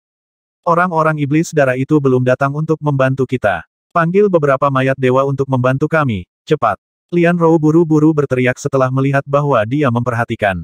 Saya datang. Qin Lai menjawab. Guyuran. Mayat dewa yang menyerang Blood Fudo Cult bergegas mendekat sambil mengendarai ombak. Itu menangkap Qin Lai dengan bahunya ketika dia melompat turun dari kapal. Qinlai mengirim pesan ke mayat dewa tanpa henti. Mayat dewa yang tersebar di segala arah merasakan perintahnya dan berkumpul ke arahnya. Ketika Qinlai naik ke pulau sambil berdiri di atas mayat dewa, kedelapan mayat dewa telah mengelilingi seluruh pulau seperti 8 pilar surgawi. Duan Qianji mengambil beberapa langkah ke depan dan melintasi beberapa ribu meter jarak sekaligus setelah melihat gerakan Qinlai. Dia juga tiba di pulau itu secara tiba-tiba. Biarkan aku menemukanmu beberapa lawan yang cocok, kata Duan Qianji. Beberapa praktisi bela diri rilem pemenuhan tahap awal yang tersebar di berbagai tempat tiba-tiba merasakan leher mereka dicengkeram oleh tangan raksasa yang tak terlihat dan dilemparkan tepat di depan Qinlai. Praktisi bela diri Nether Passage Realm dan Manifestation Realm di sebelah Qinlai dengan santai dilemparkan ke Song Tingyu, Xie Jingxuan, dan semua orang oleh Duan Qianji. Jiang Zuze cukup kuat untuk mencegah saudara-saudara Gongye berpisah, jadi kalian memiliki peluang lebih besar untuk menang dalam pertempuran ini. Anda tidak perlu khawatir, tambah Duan Qianji. Saat dia mengatakan ini, setiap praktisi bela diri benua Scarlet Tide di pulau itu tiba-tiba mendapatkan dorongan kepercayaan diri. Duan Qianji memberi isyarat kepada Qinlai untuk bertarung sepuasnya, dan dia dengan ceroboh melirik kerumunan benua pasang surut. Tiba-tiba, tatapannya berhenti pada gelang yang dikenakan Tang Siki di pergelangan tangan kirinya. Gelang itu ditempa dari batu giok zamrud yang indah. Ada 7 titik bintang hijau kecil di gelang yang tampak seperti bergerak meskipun Tang Siki hanya berdiri di sana. Siapa Tang Beidou bagimu? Duan Qianji tiba-tiba bertanya. Pertanyaan Duan Qianji yang benar-benar acak menyebabkan kerumunan benua Scarlet Tide tampak tercengang. Mereka menatap Tang Siki dan dia dengan bingung. Saat ini, tidak jauh dari kerumunan, Qinlai telah terlibat dalam pertempuran yang sulit sekali lagi. Tang Siki hanya ragu sejenak sebelum dia menjawab pertanyaan Duan Qianji dengan jujur. Tang Beidou adalah tetua klan keluarga Tang saya beberapa generasi yang lalu. Kami, keluarga Tang, hanyalah pasukan peringkat besi hitam kecil di benua pasang surut. Klan keluarga Tang suka bepergian dan menjelajahi dunia. Begitulah cara Tang Beidou melakukan perjalanan ke tanah kekacauan. Bertahun-tahun telah berlalu sejak itu. Ada satu kali praktisi bela diri dari tanah kekacauan kebetulan melewati benua Scarlet Tide tiba-tiba mengunjungi keluarga Tang dan mengatakan bahwa dia diminta oleh Tang Beidou untuk memberikan gelang ini kepada patriark keluarga Tang. Dia mengatakan bahwa jika keturunan keluarga Tang pernah pergi ke tanah kekacauan, mereka mungkin mencari Tang Beidou menggunakan gelang itu. Jadi, kamu sama sekali tidak berbohong, kata Feng Rong tiba-tiba. Ketika mereka meninggalkan tanah darah pamungkas, Tang Siki bersikeras untuk bergabung dengan mereka dengan alasannya adalah untuk menemukan klan keluarga Tang tua itu. Pada saat itu, baik Feng Rong maupun Mo Hai berasumsi bahwa itu hanya alasan baginya untuk datang ke tanah kekacauan dan menemukan Qinlai. Mereka tidak berpikir bahwa benar-benar ada klan keluarga Tang di tanah kekacauan, dan bahwa dia bahkan meninggalkan kenang-kenangan sehingga keturunan keluarga Tang dapat menemukannya. Saya mengerti. Duan Qianji mengangguk dan merenung sejenak. Kemudian, dia berkata, apakah kamu yakin ingin menemukan Tang Beidou? Ah, Tang Siki tampak terkejut dan menjadi sedikit panik. Dia buru-buru berkata, aku tidak terburu-buru. Duan Qianji maju selangkah. Dia mengulurkan jari dan menunjuk dahi Tang Siki dari jauh. Cahaya kuning terang yang lembut dan hangat mendarat tepat di dahinya. Suara mendesing. Gumpalan api merah tiba-tiba meledak dari tubuh Tang Siki. Api melompat tak menentu dan mengeluarkan energi panas yang tinggi. Senior, Tang Siki berteriak kaget. Dia menemukan bahwa energi roh api di lautan roh dantiannya tiba-tiba lepas kendali.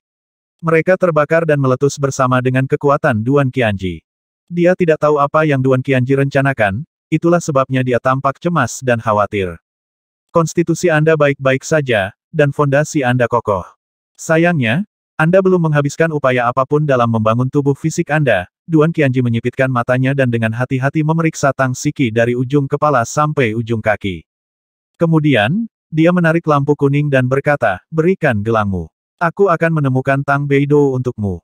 Dia pasti memiliki pertimbangan sendiri untuk meninggalkan kenang-kenangan untuk keturunannya dengan sengaja. Tapi, seni roh yang kamu kembangkan terlalu lembut meskipun itu adalah atribut api. Sangat cocok untuk menempa artefak, tetapi sedikit kurang dalam hal pertempuran. Sambil mengatakan ini, Duan Qianji menunjukkan tangannya dan memberi isyarat agar Tang Siki melepas gelangnya. Kerumunan Scarlet Tide Kontinen melihat bolak-balik antara Qinlai yang berlumuran darah dan Tang Siki. Tang Siki tiba-tiba tampak ragu-ragu. Apakah ada masalah? Duan Qianji tampak terkejut. Apa yang terjadi ketika kita menemukan Tang Beidou? Tang Siki tiba-tiba bertanya. Apa yang terjadi? mata Duan Qianji tiba-tiba tampak aneh. Itu tidak akan buruk, tidak peduli apa itu. Adapun apa yang mungkin dia lakukan, saya tidak begitu yakin. Lagi pula aku bukan dia. Duan Qianji berhenti sejenak sebelum bertanya lebih jauh. Apa sebenarnya yang kamu khawatirkan? Sejak kedatangan Duan Qianji, Black Fudo Cult dan 3 keluarga besar praktisi bela diri di sekitar area tersebut telah kabur dengan sadar. Tidak ada lagi musuh baru yang berani menunjukkan wajah mereka di sana. 8 mayat dewa juga mengelilingi pulau seperti penjaga dan mengintimidasi musuh yang jauh. Oleh karena itu, kerumunan Scarlet Tide kontinen untuk sementara aman. Mereka tiba-tiba punya banyak waktu untuk mengamati situasi. Bahkan lawan Song Tingyu dan Xie Jingxuan jelas ditekan. Hanya masalah waktu sebelum mereka dikalahkan. Itulah mengapa mereka semua semakin ingin tahu tentang Duan Qianji dan memperhatikan percakapannya dengan Tang Siki. Mereka semua melihat ke arah mereka. Saya khawatir bahwa, Tang Siki tergagap dan berjuang untuk waktu yang lama sebelum dia akhirnya berhasil berkata, saya pikir hidup saya sekarang cukup baik, dan saya tidak ingin meninggalkan kepulauan matahari terbenam, baru saja. Aku tidak ingin meninggalkan semua orang. Ketika dia mengatakan, semua orang, dia tanpa sadar melirik Qinlai. Sesaat kemudian, Duan Qianji dengan cepat menyadari dan berkata, kalau begitu, saya tidak akan melakukan hal yang tidak perlu. Namun, karena Anda telah datang ke tanah kekacauan dan mengenakan gelang ini pada diri Anda, Tang Beidou sendiri akan datang mencari Anda setelah dia selesai dengan pengasingannya. Bagaimana? Tetua klan saya, Tang Siki bertanya dengan cemas. Bagaimana dia? Kamu bertanya, ekspresi Duan Qianji tampak aneh. Sesaat berpikir kemudian, senyum canggung benar-benar muncul di wajahnya yang agak kaku. Beidou adalah orang yang sangat menarik. Tang Siki membuka mulutnya dengan sangat terkejut. Menarik bukan itu jawaban yang dia cari. Tapi Duan Qianji tidak mengatakan apa-apa lagi. Fokusnya adalah pada Qinlai atau langit di atas mereka. Ketika kelompok itu mengejar pandangannya, mereka melihat bahwa sebagian dari langit dibanjiri oleh warna darah yang tak terbatas saat pertempuran sengit terjadi. Warna darahnya sangat dalam. Samar-samar mereka bisa melihat altar jiwa 2 tingkat giok darah selebar beberapa ratus meter melayang di langit. Di altar jiwa, Jiang Zuze telah berubah menjadi iblis darah yang unik dan mulai melepaskan kekuatan penghancur yang hebat. Ada 2 bola cahaya hitam di sekitar cahaya berdarah. Mereka bersinar di dalam asap tebal saat 2 serangga Fudo buram sepanjang beberapa ratus meter mengelilingi 2 altar jiwa yang tampak seperti batu giok hitam. Mereka melolong keras, menyerbu ke dalam warna darah dan bentrok dengan iblis darah dari waktu ke waktu. Ruang di area itu tampak seperti runtuh saat sejumlah besar energi menyebar ke ujung langit seperti gelombang raksasa di lautan luas. Pelangi dan awan langsung berserakan menjadi ketiadaan setelah diledakkan oleh gelombang energi. Setiap praktisi bela diri di bawah alam nirvana yang berada di daerah itu langsung meledak menjadi potongan daging. Area itu adalah area terlarang yang sebenarnya dari setting Sun Islands. Semua ahli non-altar jiwa yang memasuki area itu dengan sembarangan hanya akan menemui kematian. Mata berdarah Langxie terpaku di area itu saat warna merah abnormal muncul di wajahnya. Dia merasa diliputi oleh emosi ketika kerinduan akan kekuatan melonjak di dalam hatinya. Pertempuran Qinlai jauh kurang signifikan dibandingkan dengan pertempuran sengit antara Jiang Zuze dan saudara-saudara Gongye. Oleh karena itu, semakin sedikit orang yang memperhatikan pertempuran Qinlai. Itu tidak lama sebelum Song Tingyu dan Xie Jingxuan berurusan dengan lawan mereka dan menyelesaikan pertempuran mereka. Mereka berkumpul menuju Duan Qianji atas kemauan mereka sendiri dan menyaksikan pertempuran berdarah di langit dengan serius. Pak, saat lawan terakhirnya jatuh, Qinlai yang berlumuran darah tampak seperti akan segera jatuh ke tanah. Tetap berdiri. Kamu harus mengedarkan limit sublimation art sambil berdiri. Suara Duan Qianji tiba-tiba berdering. Tidak peduli seberapa lelahnya Anda, tidak peduli seberapa ingin Anda berbaring, Anda harus ingat untuk berdiri tegak. Berbaring berarti merilekskan tekad Anda dan akhir dari pertempuran Anda. Hanya dengan berdiri Anda dapat mengingatkan diri sendiri bahwa belum ada yang berakhir. Seni sublimasi batas harus dikultivasikan sambil berdiri. Qinlai tiba-tiba bergetar dan dengan paksa menekan keinginan untuk berbaring. Dia mengatupkan giginya dan memaksa dirinya untuk memegang postur berdiri sambil mengolah seni sublimasi batas. Pertempuran antara Jiang Zuze dan saudara-saudara Gongye tidak hanya menarik perhatian setiap praktisi bela diri benua Scarlet Tide, tetapi juga mengkhawatirkan orang-orang yang seharusnya tidak muncul di sini. Jauh di dalam awan tebal, sebuah pulau terapung duduk dengan tenang di langit. Limu berada tepat di tepi pulau kecil saat tatapannya yang seperti pedang menembus penutup awan dan langsung mencapai warna darah. Dia mengamati pertempuran dalam diam. Limu tiba-tiba berseru dengan lembut. Cahaya kecil seukuran beras tiba-tiba muncul di tepi pulau terapung. Cahaya gelap berangsur-angsur tumbuh lebih besar dan menyebabkan gangguan yang semakin besar. Tak lama kemudian, cahaya gelap itu mengembun menjadi sosok ramping dan gelap yang penampilannya terus berubah dan terlihat sangat buram. Itu membuat siapapun tidak melihat penampilan mereka yang sebenarnya. Mata Limu bersinar sedikit, dan dia tersenyum dan membungkuk sedikit ke arah sosok itu. Halo, Sekte Master Yu. Dia memperhatikan pada pandangan pertama bahwa Yu Lingwei telah membagi gumpalan jiwanya melalui proyeksi jiwa.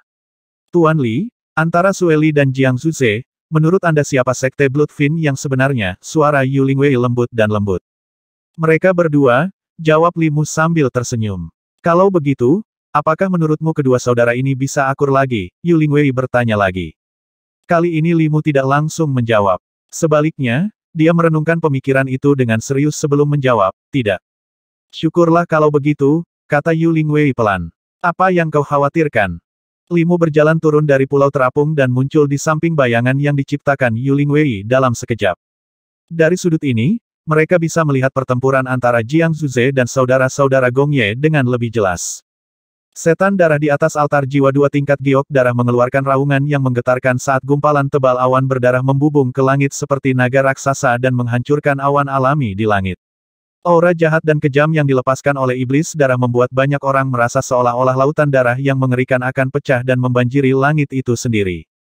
Limu harus sedikit memusatkan kekuatannya untuk melindungi awan di sekitar mereka agar tidak terpengaruh. Ini agar mereka bisa terus menyembunyikan jejak mereka. Syukurlah Jiang Zuze tidak mendapatkan sisa-sisa darah leluhur dari makam para dewa. Yu Lingwei menghela nafas pelan. Limu tiba-tiba terdiam juga. Jiang Zuze telah membangun 2 tingkat altar jiwanya, dan jiwanya seluas cakrawala. Jika dia memperoleh tubuh Blood Progenitor, maka dia akan dapat menyatu dengan Soul Altar 7 tingkat hanya dalam 100 tahun. Yu Lingwei melanjutkan, jika Jiang Zuze dengan altar jiwa 7 tingkat muncul di tanah kekacauan sekarang, konsekuensinya, tidak akan terpikirkan. Jadi apa yang ingin kamu lakukan? Limu mengerutkan kening. Jiang Zuze mungkin mengaku datang dengan maksud membantu Sekte Bloodfin bertahan, tujuan sebenarnya adalah tubuh Blood Progenitor. Baginya, harta pamungkas Bloodfin Sek Blood Thirsty Dragon dan tubuh Blood Progenitor adalah jalan pintas tercepat yang bisa dia dapatkan untuk meningkatkan kekuatan dan ranahnya dengan cepat. Tidak mungkin dia akan membiarkan mereka lepas dari genggamannya. Bayangan Yu Lingwei terus berkedip. Jiang Zuze tidak terlalu dingin dan kejam. Kami tahu ini dari fakta bahwa dia tidak membunuh Ling Ye atau melenyapkan Sue Li saat itu juga. Namun, ini tidak menghentikannya untuk melakukan apapun yang diperlukan untuk mencapai tujuannya. Dia telah membelenggu Sue Li pada awalnya, lalu melenyapkan separuh jiwa dan tubuh fisiknya sehingga Sue Li tidak dapat menghalangi jalannya dan menghalangi rencananya. Namun, Sue Li masih mendapatkan tubuh leluhur darah melalui Qin Lai. Diberi waktu yang cukup, Sue Li akhirnya akan menyatu dengan tubuh leluhur darah dan berdiri di sisi berlawanan dari Jiang Zuze. Ini akan mencegah Jiang Zuze menyatukan Sekte Bloodfin. Limu mengangguk. Saudara-saudara Gong Ye tidak bisa mengalahkan Jiang Zuze. Kultus Fudo Hitam dan 3 keluarga besar juga bukan lawan peminum darahnya. Ini berarti bahwa Black Fudo Cult dan 3 keluarga besar ditakdirkan untuk kembali dengan tangan kosong. Suara Yu Lingwei tenang dan tidak tergesa-gesa. Setelah Black Fudo Cult dan 3 keluarga besar pergi, Jiang Zuze pasti akan bertindak untuk merebut tubuh Blood Progenitor dari Sue Li. Saat ini, tidak ada seorang pun di antara Bloodfin Sect di setting Sun Islands yang bisa menghentikannya. Jika tidak ada gangguan eksternal dan tidak ada yang tidak terduga terjadi, maka Jiang Zuze pasti akan mendapatkan tubuh leluhur darah untuk dirinya sendiri. Begitu dia berhasil, malapetaka pada akhirnya akan turun ke seluruh tanah kekacauan. Limu tersenyum tipis. Kamu benar-benar memiliki hubungan dekat dengan Mo Lingye. Pada akhirnya, kamu hanya ingin membantu Sue Li dan Mo Lingye, bukan? Itulah salah satu alasannya, meskipun perhatian utamaku pada akhirnya adalah keadaan negeri kekacauan.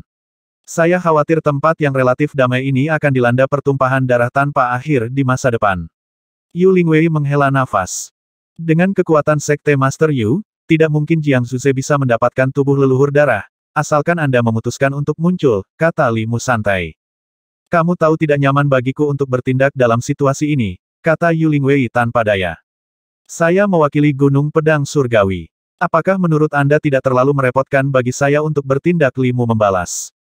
Tentu saja aku tahu bahwa kamu juga tidak bisa bertindak setelah jeda, Yu Lingwei berkata, tapi Duan Qianji bukan milik kekuatan apapun. Dia tidak dibatasi oleh aturan tidak tertulis antara pasukan peringkat perak yang besar. Namun, saya tidak mampu mempengaruhi Duan Qianji. Kamu adalah... Kamu ingin aku meminta Duan untuk bertindak, Li Mu berkata sambil tersenyum. Apakah kamu tahu betapa merepotkannya berutang budi pada Duan tua? Jika ini adalah bantuan, maka, Yu Lingwei berpikir sejenak sebelum berkata, aku juga akan berutang budi padamu sebagai pengganti bantuan itu, kamu akan berutang pada Duan Qianji. Bagaimana menurutmu? Li Mu tercengang. Dia tahu bahwa Yu Lingwei dan Mo Lingye memiliki hubungan yang sangat dekat satu sama lain, tetapi dia tidak pernah membayangkan bahwa Yu Lingwei bisa sejauh ini demi Sue Li dan Mo Lingye. Pada level mereka, bantuan mungkin lebih berharga daripada kekuatan peringkat tembaga atau benua yang sedikit kecil. Dengan bantuan ini, dia bisa mengatur junior manapun yang dia inginkan ke dalam Illusory Demon Sect sebagai murid inti. Dia juga bisa meminta material roh langka yang hanya dimiliki oleh Sekte Iblis Ilusi dan tidak bisa dibeli di pasar luar tidak peduli berapa banyak batu roh yang mau dibayar seseorang. Bahkan, dia bahkan bisa pergi ke Illusory Demon Sect dan mencari perlindungan jika dia dalam bahaya. Bagaimana kamu tahu aku tidak akan membantu Bloodfin Sect? Li Mu tiba-tiba bertanya. Kamu tidak memiliki ikatan dengan Sekte Bloodfin sama sekali. Satu-satunya alasan kamu datang hari ini adalah karena Qin Lai, Yu Lingwei segera menjawab. Alasan Duan Qianji muncul juga untuk melindungi Qin Lai. Meskipun saya tidak yakin mengapa Anda menghargai Qin Lai begitu tinggi, saya tahu bahwa Anda tidak peduli jika Bloodfin Sect binasa atau bertahan. Kamu hanya peduli pada Qin Lai, bukan? Betul sekali. Li Mu tersenyum dan mengakui asumsinya dengan jujur. Setelah berpikir sejenak, dia bertanya lagi. Katakan padaku, hari ini kamu lebih suka berutang budi padaku supaya aku bisa meminta Duan tua untuk menghentikan Jiang Zuze. Antara kedamaian tanah kekacauan, dan Mo Lingye dan Sue Li, mana yang merupakan faktor terbesar di balik tindakanmu? Ini setengah-setengah, jawab Yu Lingwei. Li Mu mengangguk, baiklah kalau begitu. Kamu memegang perkataanku. Terima kasih. Yu Lingwei tidak berkata apa-apa lagi. Begitu dia mengucapkan terima kasih, bayangannya perlahan memudar menjadi ketiadaan. Sementara itu, Li Mu menghubungi Duan Qianji. Di setting Sun Islands, Duan Qianji sedang menatap pertempuran sengit antara Jiang Zuze dan Gong Ye bersaudara di langit, seperti kerumunan benua Scarlet Tide. Tiba-tiba, wajahnya bergerak sedikit. Dia menyipitkan matanya dan berkomunikasi dengan Li Mu melalui kesadaran jiwanya. Beberapa saat kemudian sebelum dia akhirnya mengangguk dengan enggan. 1 jam berlalu sebelum ada yang menyadari. 2 tornado hitam yang mengelilingi 2 Soul Altars dan serangga Fudo raksasa tiba-tiba melarikan diri menuju arah Black Fudo Cult. Raungan melengking juga bergema dari dalam tornado. Setiap murid Black Fudo Cult menjadi pucat pasi setelah mereka mendengar lolongan. Mereka segera membuang lawan mereka dan melarikan diri. Raungan itu adalah sinyal mundurnya Black Fudo Cult. 3 keluarga besar juga mundur di kereta perang kristal dan artefak roh terbang besar tanpa ragu-ragu saat mereka melihat Black Fudo Cult melarikan diri.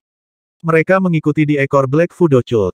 Di langit dan perairan kepulauan matahari terbenam, kebuntuan intens yang masih ada 15 menit yang lalu dengan cepat menjadi tenang.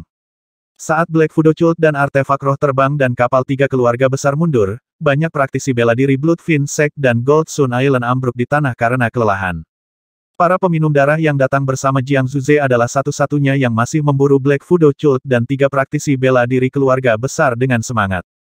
Racun Fudo yang mengelilingi daerah itu juga dimurnikan secara perlahan oleh angin laut setelah serangga Fudo bertebaran.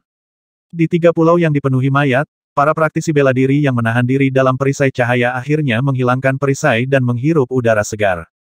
Sue Li, 10 tetua Bloodfin, Xing Yumiao dan yang lainnya semua turun dari langit dan kembali ke pulau itu. Di kejauhan, darah tak terbatas Jiang Zuze telah disulap dengan cepat menarik dirinya sendiri sampai bahkan iblis darah Jiang Zuze menghilang dari pandangan.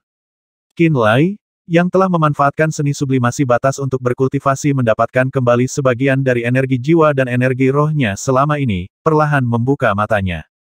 Saat dia melakukannya, dia melihat gumpalan cahaya berdarah mendekat dari kejauhan seperti kilat. Swoosh! Cahaya berdarah mendarat di pulau lain di dekatnya dan berubah menjadi Jiang Zuze. Dia berdiri tepat di tengah Sue Li dan Bloodfin Ten Elders. Sementara itu, peminum darah Jiang Zuze melanjutkan misi mereka, memburu semua Black Fudo Cult dan 3 praktisi bela diri keluarga besar, menghisap darah mereka. Praktisi bela diri Bloodfin Sect dan Gold Sun Island tidak hanya menderita korban yang mengerikan selama pertempuran yang berkepanjangan ini, tetapi juga benar-benar kelelahan setelah kejadian itu. Jiang Zuze, memiliki altar jiwa 2 tingkat dan telah mengalahkan 2 saudara laki-laki Gongye telah membawa tekanan yang mengerikan ketika dia akhirnya muncul di hadapan Sueli dan yang lainnya. Kakak senior, berikan aku sisa-sisa nenek moyang. Jiwa Anda terlalu lemah, dan alam sebelumnya terlalu rendah. Kamu akan membutuhkan waktu terlalu lama untuk menyatu dengan tubuh nenek moyang, dan itu akan membuat sekte Bloodfin naik dengan cepat. Mata Jiang Zuze merah, tapi nadanya cukup tulus. Jika saya bisa mendapatkan tubuh nenek moyang, saya tidak hanya akan memimpin Bloodfin Sect menuju kejayaan, saya bahkan dapat menjamin bahwa Bloodfin Sect akan menjadi penguasa tertinggi dari Land of Chaos. Saya dapat menciptakan kembali zaman keemasan yang pertama kali diberlakukan oleh Master Sekte pertama kami, Li Xin. Tanpa ancaman dari Black Fudo Cult dan 3 keluarga, Jiang Zuze berbalik dan segera menyerang tubuh Blood Progenitor yang dimiliki Sueli. Dengan kekuatan menakutkan dari Soul Altar tingkat kedua, anggota Sekte Bloodfin di setting Sun Islands tidak bisa menghentikannya. Jiang Zuze berdiri di antara Sueli dan 10 tetua Bloodfin. Di tanganmu, Bloodfin Sect tidak memiliki masa depan. Sueli berteriak dengan marah. Kakak senior, kamu sama bertele-telenya seperti di masa lalu, kamu tidak akan pernah berubah. Jiang Zuze menggelengkan kepalanya dan menghela nafas. Kamu sangat tradisional, bagaimana kamu bisa menyesuaikan diri dengan zaman sekarang? Alasan Black Fudo Cult begitu makmur dan kuat adalah karena Jiang An sama kejamnya denganku. Metodenya menggunakan tubuh untuk memberi makan serangga Fudo dan dengan cepat meningkatkan kekuatan anggotanya tidak jauh berbeda dengan metode kultivasi saya berdasarkan meminum darah. Lihatlah Black Fudo Cult saat ini, kekuatan mereka di Land of Chaos tepat di bawah Sekte Terminator. Dan Anda, jika Anda bisa menerima saya di masa lalu, dengan kami berdua bekerja sama, Sekte Bloodfin tidak akan jatuh. Dan jika kamu tidak meminum darah manusia, apakah Bloodfin Sect akan dihancurkan? Sueli berkata dengan muram. Sebenarnya, pertarungan antara kami dan Black Fudo Cult tidak pernah berhenti.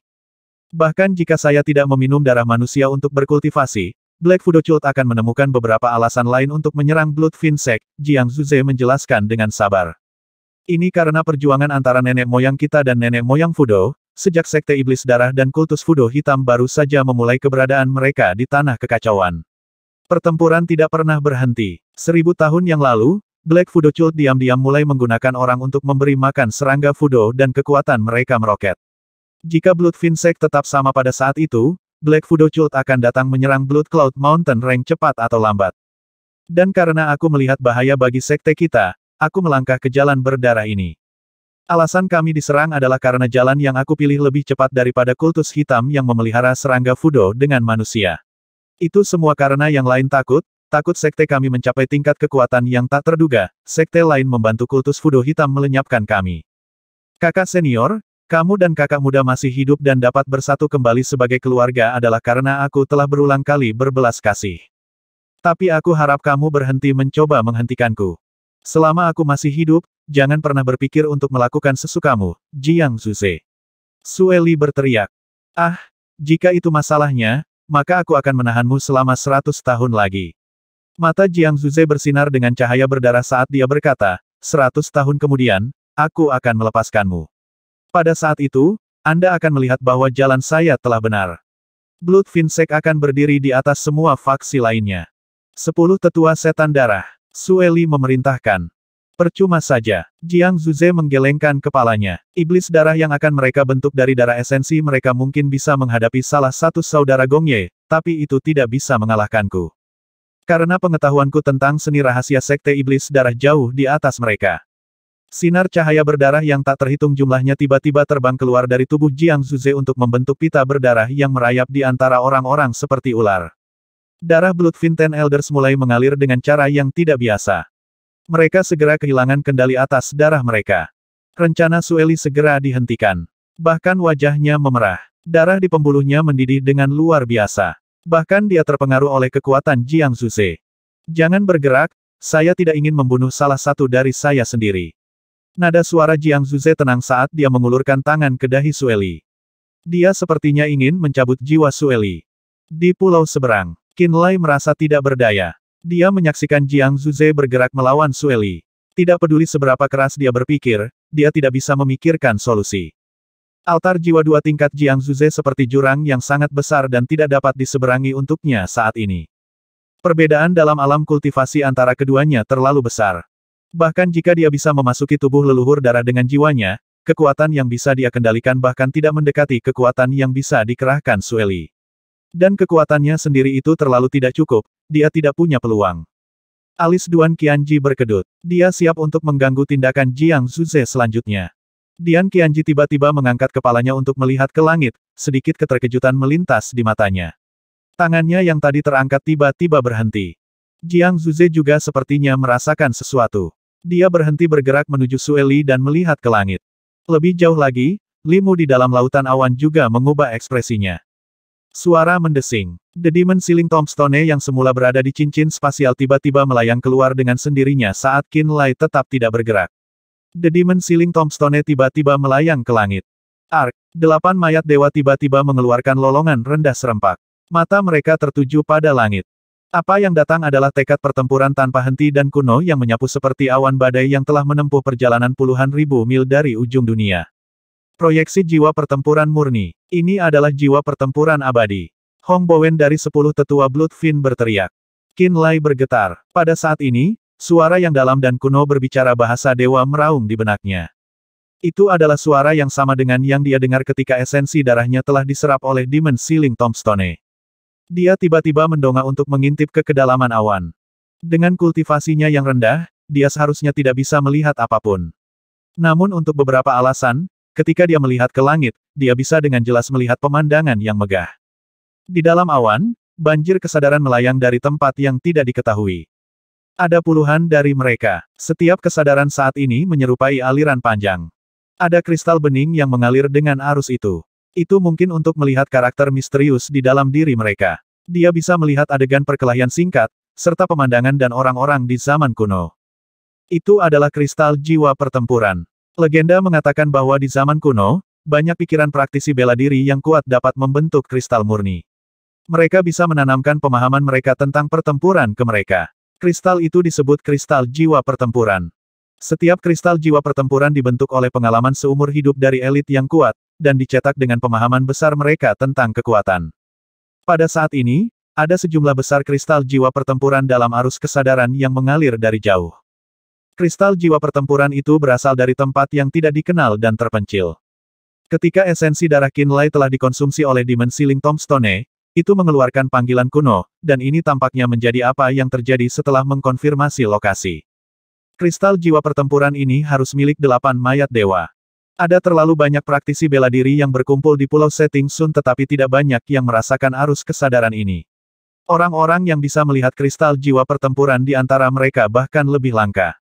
Qin Lai adalah salah satunya. Dia melihat arus kesadaran yang membawa sejumlah besar kristal jiwa pertempuran berubah menjadi air terjun dan dengan cepat mendarat di kepala 8 mayat dewa.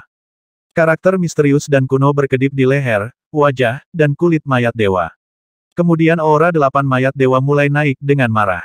Dengan setiap detik, 8 mayat dewa tampak tumbuh lebih kuat. Kristal jiwa pertempuran adalah representasi paling asli dari pengalaman pertempuran seorang pejuang dan pemahaman mereka tentang kekuatan. Bahkan jika kecerdasan mereka belum sepenuhnya pulih, ketika kristal jiwa pertempuran yang hilang dimasukkan kembali, pemahaman 8 mayat dewa ini tentang cara bela diri dan hukum alam semesta dengan cepat pulih. Wosh wosh wosh. Gelombang besar mencapai ke arah langit. 8 mayat dewa berdiri jauh di dalam air saat aura mereka naik, angin puyuh kekuatan murni terbentuk di sekitar mereka. Angin puyuh itu terus berputar, dan kekuatan yang mereka berikan semakin kuat. Petir menyambar di mata 8 mayat dewa. Cahaya yang menyilaukan juga datang dari hidung, mata, dan telinga mereka. Itu adalah kekuatan paling murni. Penurunan kesadaran jiwa berlanjut selama 15 menit. Kemudian, proyeksi pikiran yang tampaknya datang dari dunia lain menghilang. Karakter ilahi yang tidak diketahui pada 8 mayat dewa sekali lagi tenggelam kembali ke dalam daging mereka.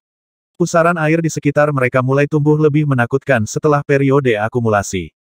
Retak-retak, suara-suara aneh yang menghancurkan datang dari pusaran kekuatan murni seolah-olah ruang itu sendiri mulai runtuh. Qin Lai, angin puyuh kekuatan itu membutuhkan ventilasi. Duan Qianji tiba-tiba berkata dengan serius.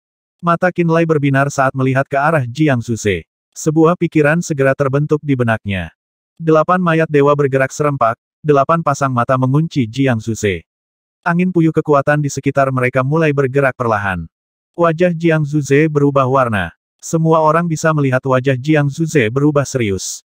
Karena semakin banyak karakter misterius di kulit delapan mayat dewa menyala, angin puyuh yang berputar dengan marah di sekitar mayat dewa mengembun dan memegang lebih banyak kekuatan. Qinlai melihat ke arah Jiang Zuze. Beberapa angin puyuh kekuasaan segera menemukan ventilasi.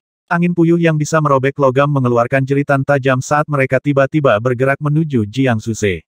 Hampir pada saat yang sama, delapan mayat dewa mengeluarkan teriakan marah, memukuli dada mereka dan menghentakkan kaki mereka seolah-olah mereka adalah dewa yang akan menghukum jiwa-jiwa fana.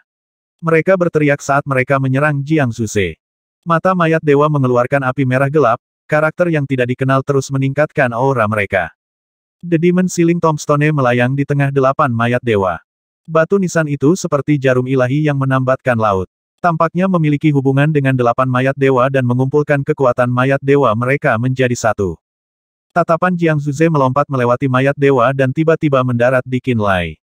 Dia mencoba mengeluarkan tekanan jiwa. Jangan paksa aku untuk bertindak. Duan Qianji berkata dengan dingin. Ekspresi Jiang Zuze menjadi lebih gelap.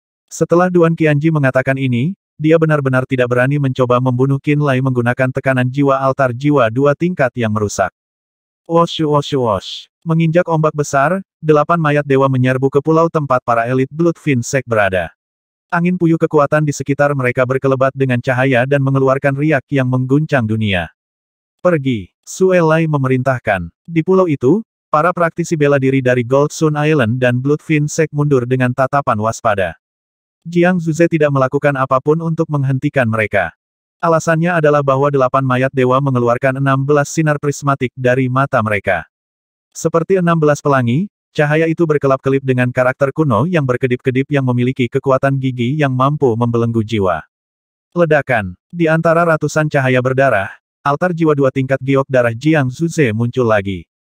16 sinar pelangi yang datang dari mata delapan mayat dewa secara menakjubkan menembus segel cahaya berdarah Jiang Zuze dan jatuh ke altar jiwa dua tingkat selebar beberapa ratus meter. Angin puyuh bergolak saat mereka menerobos penghalang berwarna darah tak berujung di sekitar Jiang Zuze. Dalam sekejap, lampu prismatik meledak saat mereka menabrak pulau dengan ledakan keras yang bisa menghancurkan dunia. Cahaya yang menyilaukan itu menyerupai matahari yang meledak, mengirimkan miliaran sinar cahaya prismatik ke sekelilingnya. Hasilnya tampak seolah-olah lukisan cat minyak telah tercabik-cabik. Pulau itu berubah menjadi beberapa petak tanah yang mengambang ke arah yang berbeda. Au! Delapan mayat dewa meraung seperti dewa yang bertanya kepada surga bagaimana cara memutuskan rantai takdir saat mereka mengeluarkan aura yang mendominasi dunia. Tubuh Jiang Zuze menyusut menjadi setitik cahaya berwarna darah. Bintik cahaya berdarah itu berputar dan berdesir dengan marah. Setelah itu, tiba-tiba meledak dan berkembang menjadi iblis darah yang sangat besar dan buas. Ketika pulau itu hancur, cahaya berdarah dan lampu pelangi melintas. Delapan mayat dewa yang telah menjadi 10 kali lebih kuat mulai bergulat dengan iblis darah yang berubah menjadi Jiang Zuze. Area itu sedang diserang oleh kekuatan berserk. Cahaya mematikan energi roh yang keluar menyebabkan banyak orang menghindar karena ketakutan. Qinlai melihat pertarungan dengan ekspresi aneh. Apakah delapan mayat dewa ini terhubung secara mental denganmu? Duan Qianji tiba-tiba bertanya. Qinlai mengangguk sebagai jawaban. Setelah makam dewa hancur, kepala delapan mayat dewa dan sisa-sisa elit kuno terbang bersama. Ketika mayat dewa datang dari jauh dan kepala mendarat di mayat, saya mengembangkan koneksi ke mayat dewa melalui Demon Sealing Tombstone. Delapan mayat dewa adalah pejuang sejati. Sebelum mereka memulihkan kristal jiwa pertempuran mereka belum menyadari kekuatan mereka yang sebenarnya. Ekspresi Duan Qianji muram. Kembalinya kristal jiwa pertempuran telah menyebabkan pemahaman mereka tentang cara bela diri dan kekuatan dengan cepat pulih. Delapan mayat dewa ini mungkin belum sepenuhnya pulih, tetapi saat ini, ketika mereka bergerak melawan Jiang Zuze secara bersamaan, dia tidak akan memiliki kesempatan untuk fokus pada hal lain. Delapan dari mereka bisa menang melawan Jiang Zuze, ekspresi Qinlai bergetar. Jika Jiang Zuze ingin menang melawan mereka, dia harus membayar harga yang signifikan. Saya pikir Jiang Zuze akan segera pergi. Duan Qianji mengangguk. Mata Qinlai tiba-tiba menyala. Dia tahu bahwa di Pulau Setting Sun, hanya Duan Qianji yang bisa membuat Jiang Zuze berhenti. Namun, Duan Qianji datang hanya karena janjinya untuk melindunginya. Duan Qianji tidak ingin mengganggu konflik internal Bloodfin Sect. Jika itu masalahnya, Sue Li, 10 tetua Bloodfin, dan semua orang di Pulau Gold Sun ditambahkan bersama-sama tidak akan cocok dengan Jiang Zuze. Jika Jiang Zuze ingin mengambil sisa-sisa leluhur darah, Sue Li hanya bisa menerima dengan patuh. Kekalahan yang diderita oleh 10 tetua darah iblis sebelumnya menunjukkan bahwa mereka tidak menimbulkan ancaman bagi Jiang Zuze. Qin Lai mengira sekte iblis darah akan dihancurkan oleh Jiang Zuze kali ini. Dia tidak pernah menyangka bahwa esensi darah yang telah dia bentuk, yang kemudian diserap oleh Demon Sealing Tombstone, akan memanggil kristal jiwa pertempuran dari 8 mayat dewa. Setelah 8 mayat dewa menerima dorongan kekuatan yang besar ini, kekuatan mereka tumbuh sangat besar, dan Jiang Zuze tidak bisa menahan diri untuk tidak ditahan oleh mereka. Qin Lai segera menyadari bahwa bencana sekte Blood Fiend telah berlalu. Kenyataannya seperti yang Duan Qianji harapkan. Dalam 15 menit singkat, Jiang Zuze mempelajari kekuatan sebenarnya dari 8 mayat dewa. Menyadari bahwa 8 mayat dewa adalah ancaman baginya, matanya yang berdarah melotot marah pada Sue Li, diikuti dengan tatapan mendalam pada Qin Lai sebelum berteriak. Di tengah jeritan, cahaya berdarah tak berujung melilit altar jiwa giok darah 2 tingkat. Dia berubah menjadi lautan darah dan kemudian melayang pergi. 8 mayat dewa meraung tetapi hanya bisa menyaksikan saat dia pergi dan menghilang bersama dengan altar jiwanya. Setelah Jiang Zuze pergi, semua praktisi bela diri dari Blood Fiend Sect, Gold Sun Island, dan Scarlet Tide Continent menghela nafas lega. Mereka merasa seolah-olah telah diangkat dari hati mereka. Suara mendesing. The Demon Sealing Tombstone yang telah terbang kembali dan berhenti di depan dada Qin Lai. Qin Lai mengulurkan tangan dan dengan ringan mengetuk permukaannya. The Demon Sealing Tombstone segera menghilang ke dalam cincin spasial. Selanjutnya, Qin Lai secara mental memberikan perintah kepada mayat dewa. 8 mayat dewa yang sepertinya belum cukup menikmati diri mereka sendiri dengan enggan tenggelam kembali ke laut di bawah perintahnya. Hitung yang terluka dan yang mati. Suara menghibur Mo Lingye datang dari pulau lain. Banyak praktisi bela diri sekte Blood Fiend dan Pulau Emas Sun yang masih bisa bergerak menjadi sibuk dan berpindah-pindah untuk melihat berapa banyak orang yang mati kali ini. Duan Tua, bawa Qin Lai untuk mengobrol. Limu lewat menggunakan jiwanya. Duan Qianji mengangguk. Tanpa membuang-buang napas, dia meraih Qin Lai dan terbang ke langit. Dan dengan demikian, di bawah tatapan kaget Lang Xie dan yang lainnya, Qin Lai dibawa pergi oleh Duan Qianji dan menghilang dalam sekejap. Beberapa detik kemudian, Duan Qianji muncul di kedalaman lapisan awan bersama Qin Lai, di tengahnya sebuah pulau terapung ditangguhkan. Limu tersenyum tipis. Dia berdiri di depan pulau terapung dan memberi isyarat kepada Qin Lai dan Duan Qianji. Melangkah ke lapisan awan tebal, Duan Qianji naik ke pulau terapung. Dia mengerutkan kening. Apakah wanita dari Illusory Demon Sect itu masih di sini? Master Sekte Yulef dulu sekali, kata Limu sambil tersenyum. Bagus. Duan Qianji mengangguk. Paman Li, kenapa kamu masih di sini? Qin Lai berkata dengan terkejut. Haha, aku tidak pernah benar-benar pergi. Limu tersenyum. Kamu, nak, tidak pernah berhenti membuatku takjub. Saya ingin tahu sekarang, sangat ingin tahu tentang asal-usul Anda. Kamu tidak tahu dari mana dia berasal, Duan Qianji terdiam. Dia tidak tahu banyak tentang Qin Lai. Kenyataannya, sebelum datang hari ini, Limu tidak pernah mengatakan apapun tentang Qin Lai kepadanya. Dia hanya tahu bahwa Qin Lai telah membantu binatang-binatang besar di bawah tanah Frost untuk bebas dan membantunya memenuhi janji.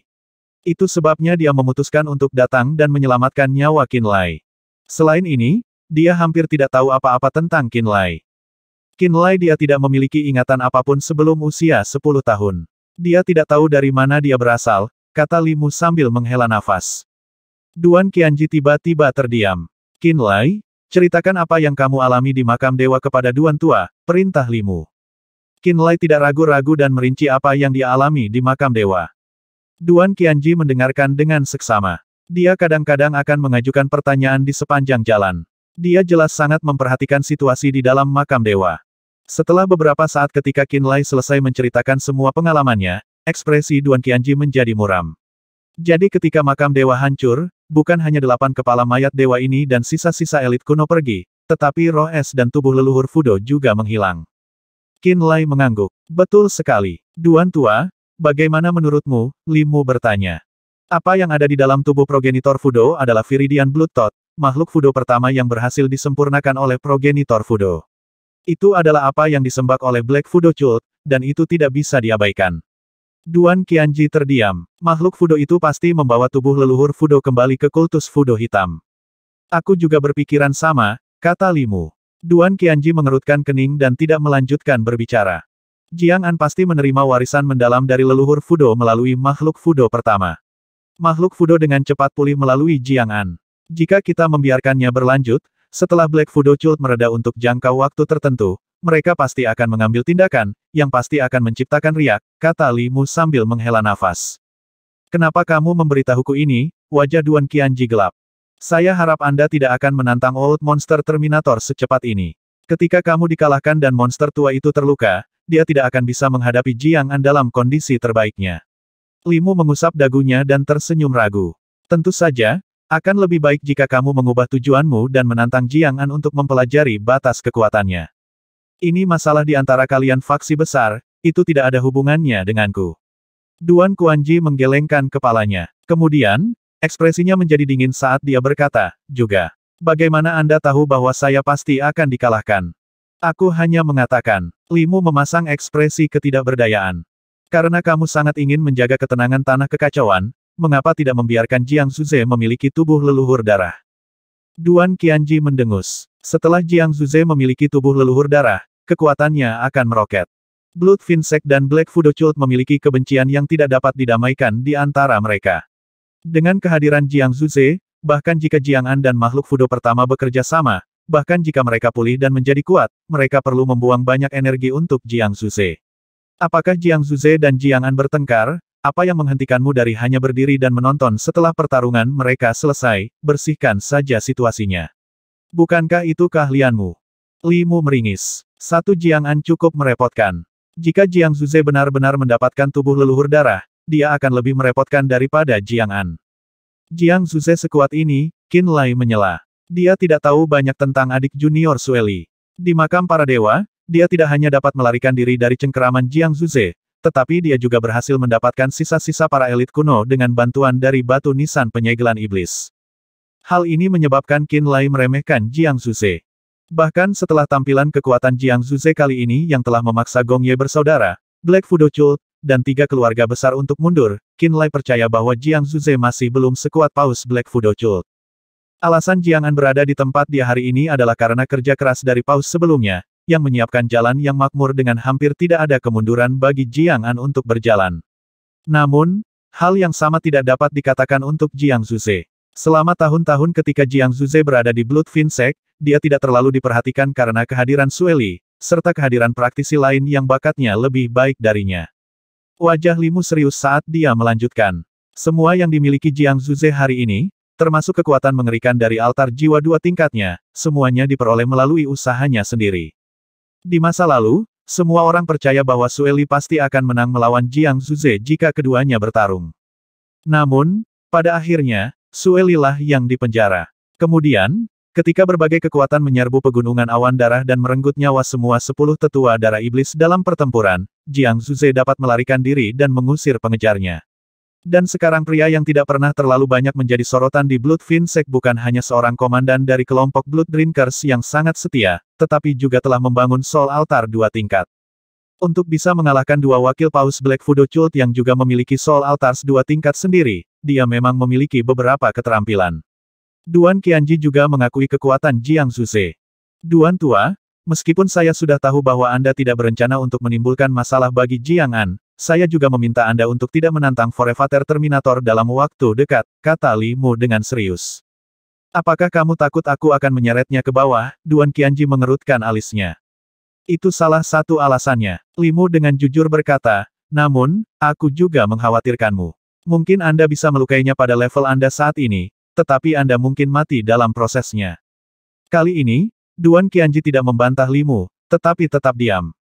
Dia diam-diam berpikir untuk sementara waktu, dan kemudian bertanya, apakah saya benar-benar tidak memiliki peluang untuk menang? Tidak ada seorang pun di tanah kekacauan yang cocok untuk non-monster tua saat ini. Bahkan tidak ada jejak senyum di wajah Li Mu saat dia berbicara dengan suara tegas. Dia berada di level yang berbeda dibandingkan dengan orang-orang yang pernah Anda tantang di masa lalu. Anda mungkin bisa melarikan diri dengan hidup Anda bahkan jika Anda tidak bisa menang, tetapi Forevator Terminator berbeda. Dalam 300 tahun terakhir, setiap orang yang menantang leluhur akhirnya mati di tangannya. Bahkan dengan kendali energi spasialmu, bisa melarikan diri melalui kehampaan hanyalah angan-angan. Li Mu berhenti sejenak, lalu menambahkan, itu karena Old Monster Nan terus-menerus berkeliaran di Void Chaotic Currents selama ini. Meskipun dia terutama mengolah kekuatan guntur dan kilat, pemahamannya tentang konsep spasial tidak dangkal lagi. Duan Qianji terdiam lagi. Saat Qin Lai diam-diam mendengarkan percakapan mereka, dia secara bertahap mulai mendapatkan pemahaman yang lebih jelas tentang Jiang An, Jiang Zuze, dan Forevater Terminator. Pemahamannya tentang Forevater Terminator Nan Zhengtian sangat mendalam. Ini belum lama sejak Anda membangun lapisan ketiga altar jiwa Anda, dan Anda baru saja menstabilkan kultivasi Anda pada tahap akhir dari alam abadi. Sejujurnya, Anda masih cukup jauh dari level Forevater Terminator. Limu dengan santai berkata, mungkin dalam 50 tahun lagi, jika monster tua itu masih belum melangkah ke alam void, kamu akan menjadi lawannya. Tapi untuk saat ini benar-benar terlalu dini. Jika tidak ada yang lain, aku akan pergi, Duan Qianji mendengus. Tidak ada yang lain. Limu tersenyum. Bang. Di ruang di depan pulau terapung, Duan Qianji dengan paksa membuka lorong spasial dan memasukinya dengan wajah tidak senang. Beberapa saat kemudian, lorong spasial dengan cepat menghilang juga. Setelah itu, tatapan Limu secara alami jatuh ke Qin Lai saat dia terkekeh dan berkata, alasan aku menyuruh Duan Tua membawamu ke sini adalah karena ada sesuatu yang ingin kukatakan padamu. Paman Li, jika senior Duan menantang Jiang An, bagaimana peluangnya untuk menang dan kalah? Qin Lai tiba-tiba bertanya. Limu dengan hati-hati berpikir selama beberapa saat, lalu berkata, sekitar 60 hingga 40, mendukung Duan Tua. Namun, jika Jiang An diberi cukup waktu untuk mendapatkan pemahaman menyeluruh tentang warisan yang diberikan kepadanya oleh leluhur Fudo, kekuatannya akan menjadi semakin besar. Jika kamu mengatakannya seperti ini, apakah itu berarti Jiang An juga bukan tandingan Forevater Terminator? Qin Lai bertanya dengan heran. Hah? Jika Jiang An cukup percaya diri untuk mengalahkan nenek moyang Nan, maka Guanxian pasti sudah memerintahkan Pu Ze untuk membunuhmu jauh sebelum Duan Tua tiba, kata Limu sambil tertawa. Qin Lai menjadi lebih terkejut. Dari percakapan antara Duan Qianji dan Limu, dia secara kasar mengerti bahwa nenek moyang Terminator Nan Zhengtian adalah sosok tak terkalahkan yang berdiri di puncak tanah kekacauan. Ah, itu benar, apa yang ingin kamu katakan padaku, Paman Li? Sepertinya Old Monster Nan memperhatikanmu. Selain itu, saya mendengar bahwa Anda berjanji kepada Chuli bahwa Anda akan mengunjungi Sekte Terminator setelah masalah di Setting Sun Islands diselesaikan. Itu benar. Limu berpikir sejenak, lalu berkata, ambil cincin spasial ini. Segel yang tidak dapat dipatahkan oleh orang biasa telah dipasang di bagian dalam cincin. Untuk saat ini, Anda juga tidak memiliki kemampuan untuk membukanya. Ketika Anda tiba di Sekte Terminator dan bertemu Nan Zhengtian, berikan cincin ini kepadanya dan sebutkan bahwa saya mempercayakannya kepada Anda. Saat dia berbicara, dia menyerahkan cincin spasial yang tampak sangat normal kepada Qin Lai. Qin Lai bahkan tidak mencoba untuk memeriksanya, dengan hati-hati memasukkannya ke dalam sakunya setelah menerimanya. Dia menjawab, aku akan. Dia tidak bertanya mengapa Limu tidak bisa pergi dan mengantarkannya sendiri.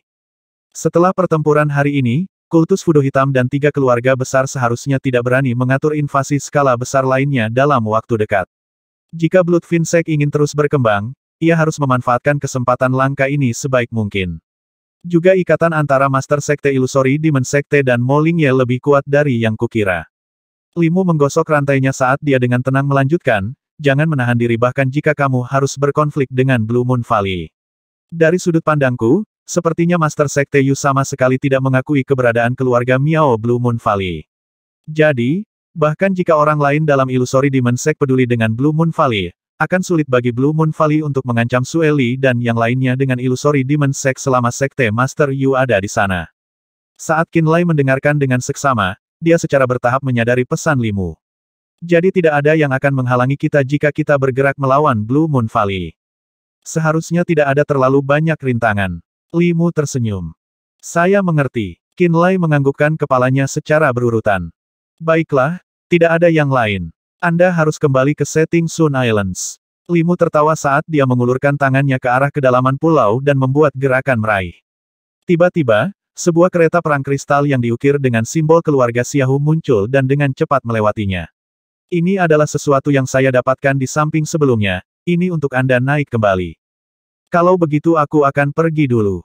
Setelah dengan hormat membungkuk kepada Limu, Qin Lai melompat ke kereta perang kristal dan mulai mengendarainya menuju kepulauan Setting Sun. Limu berbalik dan berjalan kembali ke kompleks istana yang indah di atas pulau terapung.